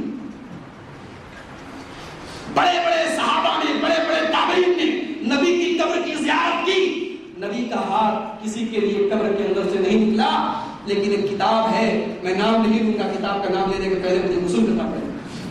کتاب آج مسجدوں میں عصر کی نماز کے بعد باقاعدہ جیسے قرآن کی تلاوت ہوتی ہے آج اس کتاب کو پڑھا جاتا ہے. اس کتاب میں سے آپ فضائل حج نام کا ایک چیپٹر نکال کے دیکھ لیجئے. اس میں لکھا ہے کہ 6 صدی ہجری کے ایک بزرگ ہیں, بہت بڑے بزرگ ہیں, امام محمد رفاعی, جو اللہ کے رسول کی آل و اولاد میں سے ان کا تعلق ہے. وہ ایک مرتبہ مدینے میں گئے, اللہ کے رسول کی قبر کے پاس گئے اور کہا السلام علیک یا رسول اللہ, اے اللہ کے رسول آپ پر سلام. تو اللہ کے رسول کا ہاتھ نکلا ان سے مصافحہ کرنے کے لیے, وعلیکم السلام. حضرت ابوبکر کے لیے ہاتھ نہیں, حضرت عمر فاروق کے لیے ہاتھ نہیں نکلا, عثمان غنی کے لیے ہاتھ نہیں نکلا, نبی کے نواسوں کے لیے ہاتھ نہیں نکلا, نبی کے داماد کے لیے ہاتھ نہیں نکلا, نبی کے سسر کے لیے ہاتھ نہیں نکلا, نبی کے چہتوں کے لیے ہاتھ نہیں نکلا. نکلا تو کس کے لیے نکلا؟ 6 صدی ہجری کے بزرگ کے لیے نکلا. یہی غلو ہے, یہی اپنے اکابر کی شان میں حد سے زیادہ ان کا درجہ بڑھا دینا ہے جس نے میرے نبی کا درجہ گھٹا دیا. میرے بھائیوں یاد رکھو, ہمارا یہ عقیدہ ہے کہ اس کائنات میں, لوگ کہتے ہیں ہم لوگ ولیوں کو نہیں مانتے, کائنات میں سب سے بڑا اگر کوئی ولی ہے تو نبی ہے, نبی سے بڑا کوئی ولی نہیں. اور پھر نبیوں میں بھی سب سے اعلیٰ, سب سے بزرگ, سب سے برتر اگر کوئی نبی ہے تو ہمارے نبی جناب محمد رسول اللہ صلی اللہ علیہ وسلم. ہمارے نبی کی زندگی, ہمارے نبی کا طریقہ ہمارے لیے آئیڈیل ہے, ماڈل ہے, نمونہ ہے. ہمارے نبی کے طریقے کو ہٹ کر جس نے طریقہ اپنایا, فلاں امام صاحب نے زندگی پر شادی نہیں, وہ امام صاحب کی اپنی پرابلم نہیں ہوتی, میرے نبی نے شادی کرنا میرے نبی کا طریقہ. فلاں صاحب نے زندگی بھر کاروبار نہیں کیا, چلے گئے جنگل میں, بیابان میں چلے گئے, اللہ کو یاد کرتے رہے, ایک کٹیا بنا لی, اللہ کو یاد کرتے رہے, اللہ کے ذکر میں مشغول رہے. میرے نبی نے کاروبار بھی کیا, میرے نبی نے بکریاں بھی چرائی, میرے نبی نے شادیاں بھی کی, میرے نبی کو بچے بھی ہوئے. میرے نبی نے اپنا جو طریقہ بتایا وہ یہ کہ دین اور دنیا دونوں کے بیچ میں آدمی ایڈجسٹمنٹ کرے, دنیا کو بھی, دنیا کے بھی حقوق ادا کرے اور آخرت کا بھی خیال کرے. اسی لیے ہمیں اللہ نے قرآن میں جو دعا سکھائی, ربنا آتنا فی الدنیا حسنۃ وفی الآخرۃ حسنۃ وقنا عذاب النار, اے اللہ تو ہماری دنیا کو بھی اچھا بنا دے, ہماری آخرت کو بھی اچھا بنا دے. تو میرے بھائیوں, محبت رسول کے تعلق سے یہ چند اہم باتیں میں نے آپ کے سامنے رکھی. کچھ باتیں اگر تلخ رہی ہوں میں اس کے لیے معذرت خواہ ہوں, لیکن مقصد صرف خیر خواہی ہے. اللہ تعالیٰ سے دعا ہے رب العالمین ہم سب کو اپنے رسول سے سچی محبت کرنے کی توفیق عطا فرمائے. رب العالمین ہم سب کو اپنے رسول کی شان میں غلو کرنے اور حد سے آگے بڑھنے سے بچائے. رب العالمین ہمیں صرف زبان سے جذباتی محبت کرنے کی توفیق نہ دے بلکہ اپنے عمل سے, اپنے کردار سے اور اپنے کیریکٹر سے بھی ہمیں اپنے رسول کے طریقے پر چلنے کی توفیق عطا فرمائے. جب تک ہم اس دنیا میں زندہ رہیں, اسلام پر زندہ رہیں, اور جب ہمارا خاتمہ ہو ایمان پر ہو. آمین. اقول قولی ھذا واستغفر اللہ لی ولکم ولسائر المسلمین. والسلام علیکم.